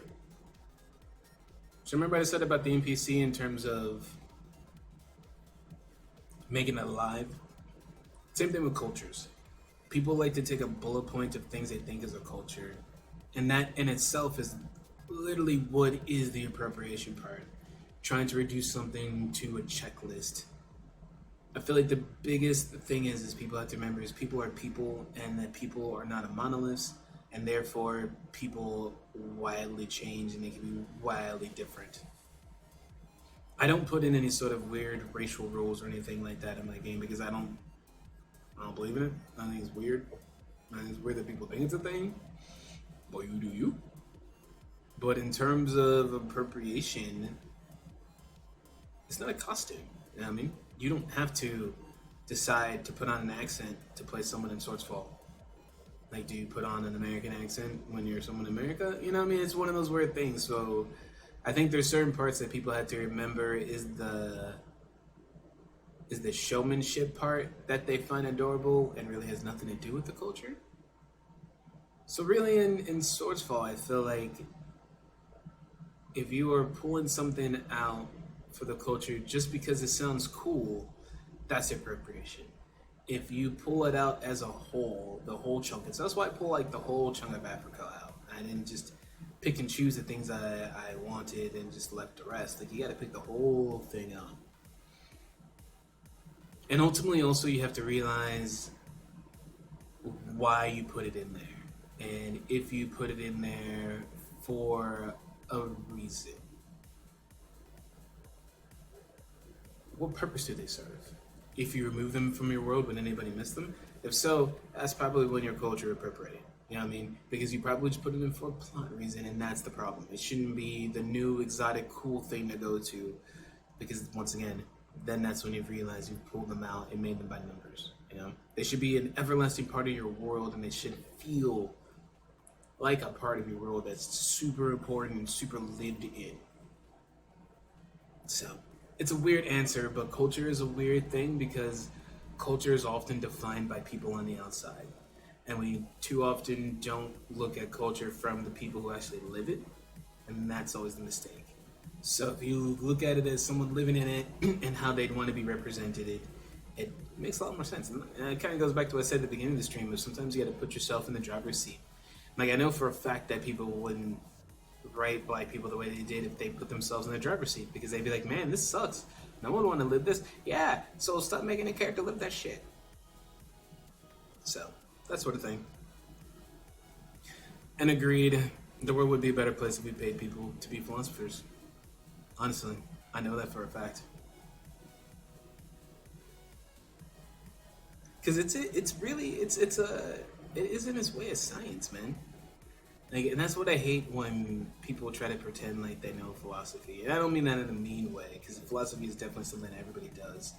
But people will, on fucking Twitter all the time, people will spout these words, they don't know what they mean. There's a deep meaning to these things. There's things you have to simmer on and think, and some things have a latitude, but it's not an excuse to use it for bad means. And that's what a philosopher's for. Like, you kind of learn how to wield the weird-ass, three-handled, two-bladed weapon. And then we make cool balloon animals out of it, and you're like, what?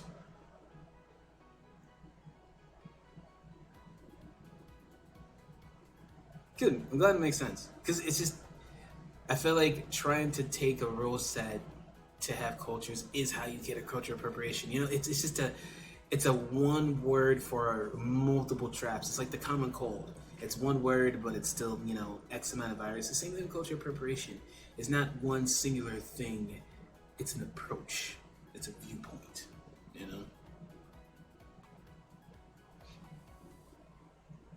Can we talk about the Godheads? Finally, someone like, there's been like a few things, I say finally, there's been a few things like that I'm like, I wonder what someone's gonna ask about that one. We're getting some deeper shit like 12 minutes in. Yep. So, yeah, what do you want to know about Godheads?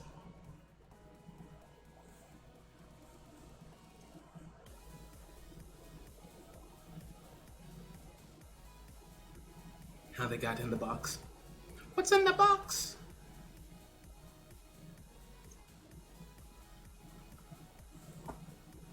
Where did the idea come from? I've always hated how there's like this default definition that either like gods either like poof into existence and they're like, sparkles, I return. Or like they're like super immortal to like where their bodies are almost like permanently in a state of like can resurrect them, right? So I wanted to play with the idea. So gods don't prove in existence because I just think it's cheesy. That's just me. I want that deal with the ramifications of if you somehow manage to kill a boss, a god, you know. All that magical energy and what made them is still there because they are a different sort of entity than humans, truly. But the one thing you can count on people, I feel like the one thing you can depend on humans, is sometimes we sit around and we come up with some really messed up stuff and someone really would have sat down and gone, so what if gods can die? What would you do with the head? And I think that like somewhere, somehow in history, there was a god that died. Maybe people don't remember it. Maybe the guys don't talk about it. But it happened. And the head remained. And someone figured out that there was power. And that's a thing. And so I talked about it. I hinted at it a little bit earlier. Not directly. But there's a faction called the Night Traders. They seem to know a little bit about what's going on with gods. And they're always on the look for these godheads. It's one of those things I like to... There's like a few... Almost like an RPG. There's a few elements that I play with just because I think about certain things as a concept. And I go, cool, this concept would make a fun item, and then people would have to deal with the effects of said concept item. And that's godheads. Like, sure, what if gods are immortal and their gods don't poof? Is there power in the head? Is there power in the brain? Is there power in the body? Guess we'll find out. Super agreed on universal basic income. 100%. For one, that would help out so many freelancers and people who are just trying to do creative projects. Like, even if you, for whatever reason, don't care about people with disabilities, because there are some weird-ass people. Even if you're one of them asshats, like, it would truly free up people to try to be more crafty, you know, in a good, productive way. And, I don't know, help people with disabilities and have a hard time, and, I don't know, live life, be good people. But apparently you can't leave with that answer because that has no value. I don't know. Life is weird. But agree.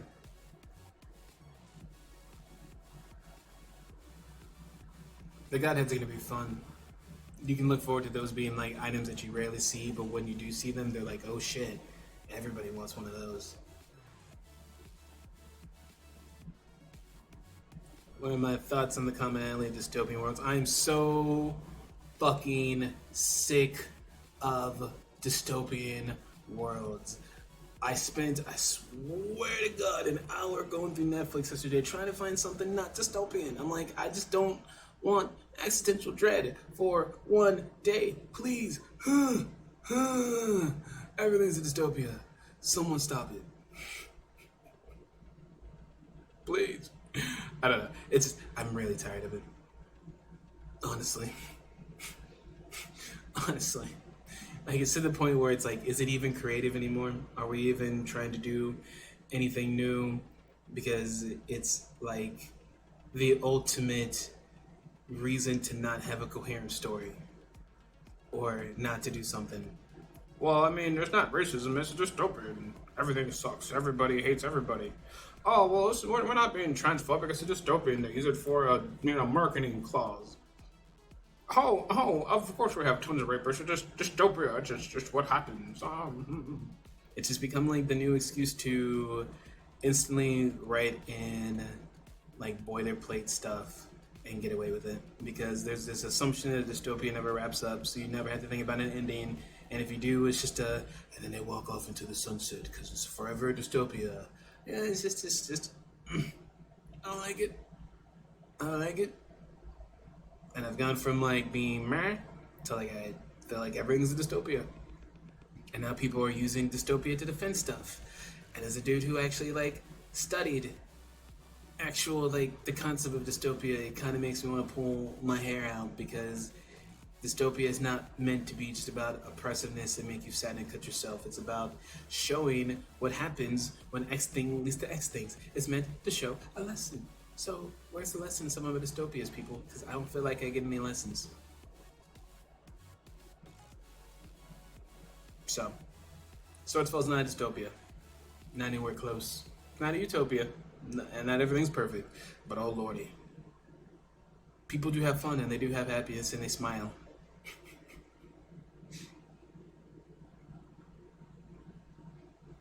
Happy ever after and pleasing things. I'll check that out.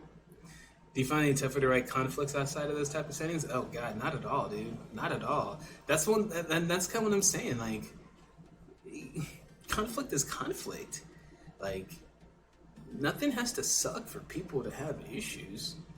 Like, where there is more than one human, there is conflict. because we will always inherently want something different from someone else. And eventually, someone's going to decide they're not okay with being stumped on for someone else's happiness. Conflict is human. Conflict comes in about an 80 million different flavors.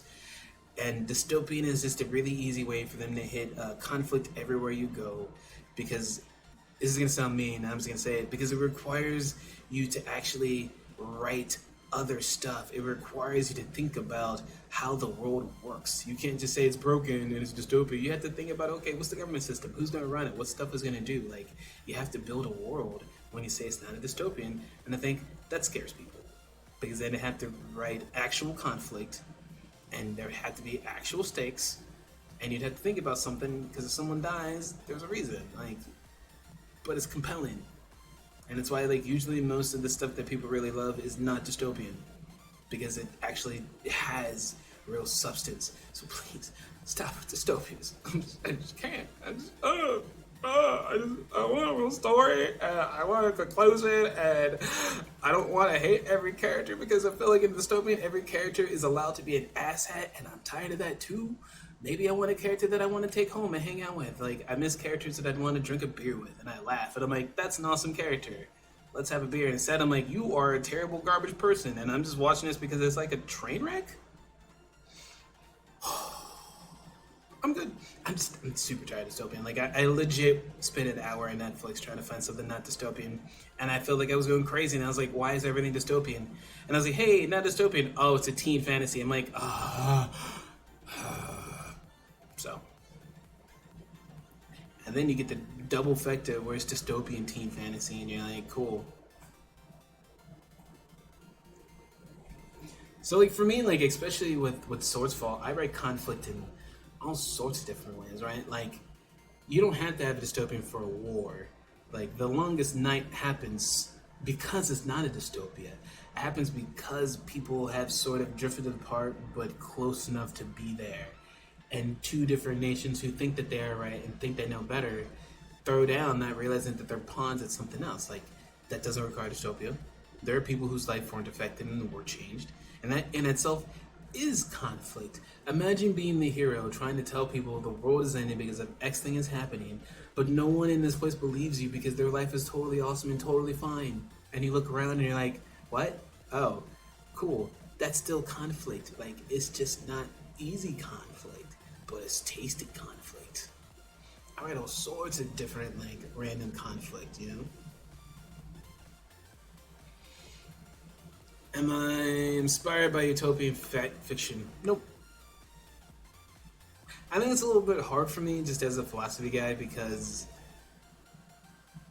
total polls are something that I've always had a hard time with, and I feel like if you look through my Twitter, you can see that, like, generally where, like, I twitch the most is when we make something, like, very macro and very monolithic. It's just a hard sell for me, because people are weird, things are weird. There's, like, a flexibility to certain things within like a guideline, you know? And same thing with conflict, because the weird thing to think about is a dystopia breeds a utopia breeds a dystopia. Like, they are in itself two halves of a circle, because if everything is on fire, eventually people will either cease to be a thing and then the new people will start over afresh, or really what generally happens with humans is when things get really, really bad, humans start to shut down and go, I'm tired of this conflict, and they'll eject it. So sometimes utopias, especially in online books, are built upon a terrible time, because sometimes it takes a lot of death and a lot of crazy shit for people to go, oh, that was a bad idea, we should simmer down. Which is why, like, in Swordsfall, when you start off, the part that you're playing the game as players, it's 3 years after The Longest Night. Like, things are already in, like, a sort of reclamation phase, because it's not a dystopia. Life moved on. They just moved on with different lessons. They look at stuff a little differently. That's what happens. You know, you get stung by a bee, and now the next time you see something come by with black and yellow, you're ready to throw hands. Like, there's conflict that comes with things being resolved and not just broken down to a core, you know?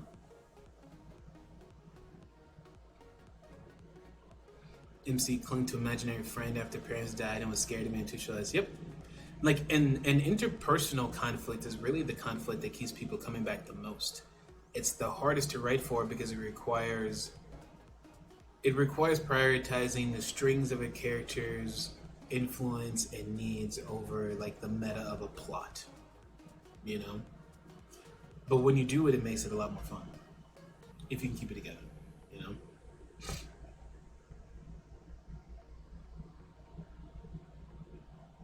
Story in the brainwave, God of War, who makes firearms malfunction because it make war too easy.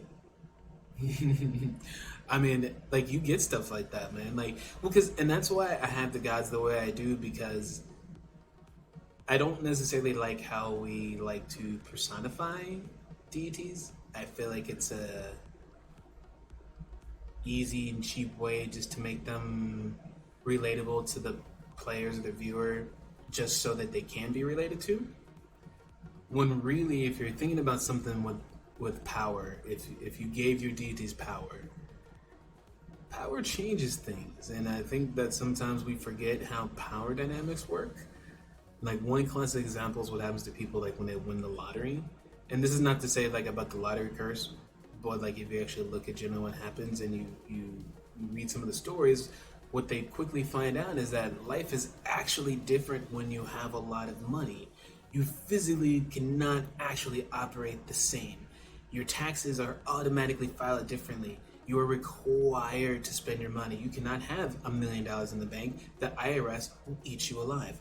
You have to divest into assets now. You have to look into land, or not. Your life will be worse off. So now you are at a part in your life where your conversations will automatically be different because you had to spend X amount of time trying to figure out how to move your money around. You don't have that conversation when you are poor. You're trying to figure out how to get money in, how to split the same dollar for X amount of time.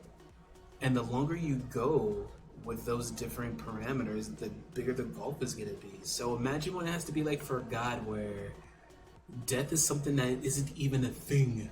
And the thing about how many things we do or do not do simply because of the threat of death. And not just in terms of, I don't care because I won't die, but I mean in a truly, do you flinch? Think about that. Like, if you are immortal and you've been so immortal to the fact that it's just a foregone conclusion, do you flinch? Do you have a flinch reaction? Because flinching is pretty much a byproduct of pain and the worriness of that. If you literally don't care, if you literally just couldn't be hurt, would you even have a flinch reaction? I'm just saying. Sometimes you gotta be like a little weird philosopher and think deep, you know, because it really makes you think about things differently, like how different it would have to be a god. And things like that, I feel like make your setting different, and I think it also is what keeps you from just having to be a generic dystopia, you know? Because that conflict is gonna come from these just really simple elements of just like you were saying about a god that makes things that have a fail rate, because let's say you do have a god of firearms and they want to see what happens when humans have to improvise because they don't use X weapon because X weapon's better, so they start making this one faulty. Like, we wouldn't think about that as a human because we're like, well, that's stupid. But as a god, it's not even, it's almost out of curiosity, like a cat, like an experiment. They don't care that it has an impact on human lives. They almost don't even register it because why? Humans die all the time. They're not being mean. They're not trying to purposely kill extremes. They're just curious. But as a human, you're just thinking of like how crazy that is because that affected your life. So when you kind of do that back and forth between like character views, I feel like that gives you infinite sources of really organic conflict that you can do, and you don't have to make the whole world dark and terrible and everybody die.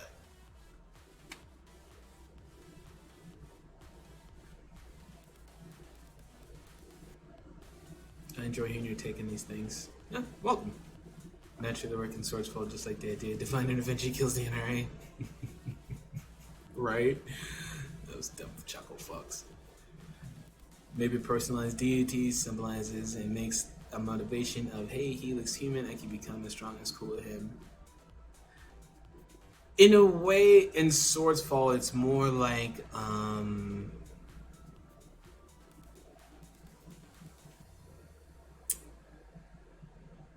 the gods are almost like grandparents, great grandparents, right?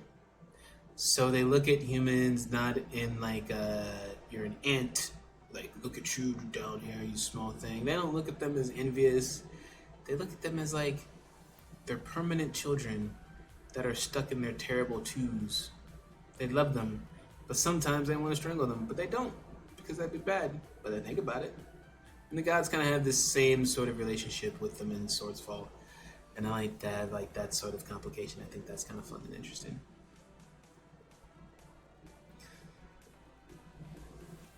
I've actually got a set in my hand where those worshipped as gods actually don't want to be.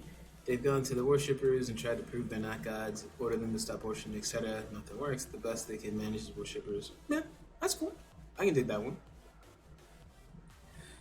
For me, it's more like the gods are. Like, they are. And humans treat them X amount of ways, and the gods are kind of okay with it. They're not necessarily look for it either.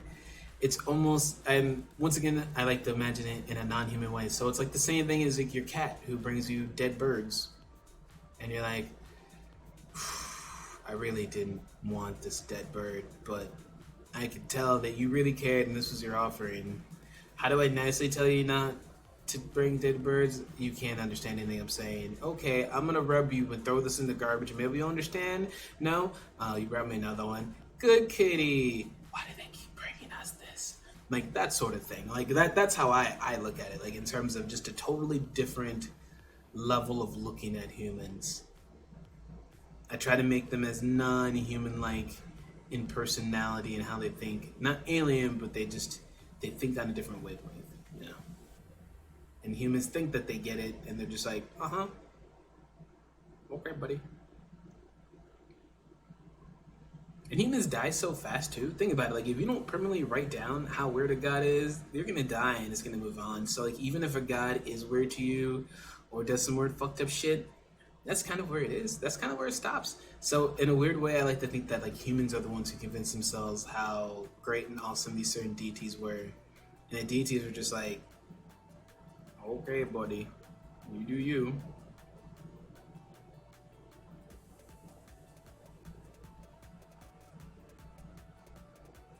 Indeed. So pretty much if it's in Africa, it's in Swordsfall. Straight up. It's a lot of things I'm always like, yes. Mm-hmm. Is it in Africa? Yeah. It's in Swordsfall. And almost like, and one of the things I almost call it hate. I almost hate calling it animism because it makes it sound like very selective. But everything's alive. Everything's got a spirit. Everything is. The trees are alive with the sound of music. The brain of dead birds. You hear a lot of things. I've heard there's actually two different thoughts, and neither one apparently can prove each other right or wrong.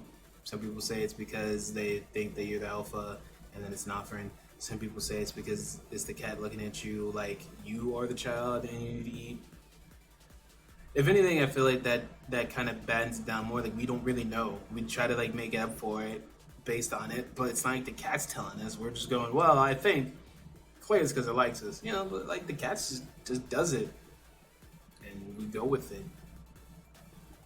Yeah.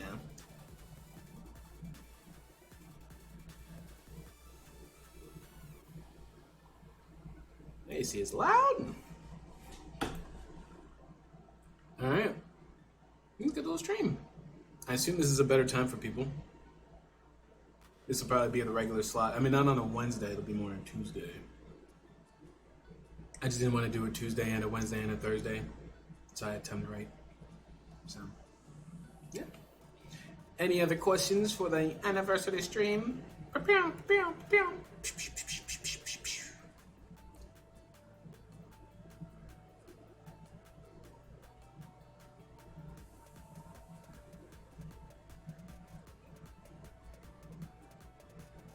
Cats kill a fuck ton of birds. I was just telling my my lady about that earlier. Like it's anywhere between 1.6 to 3.4 billion birds a year cats kill. They savage.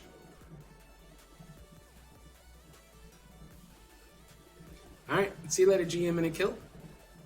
Have a good night.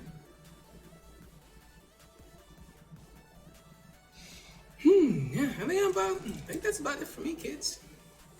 Been 2 hours. Got to talk about some stuff.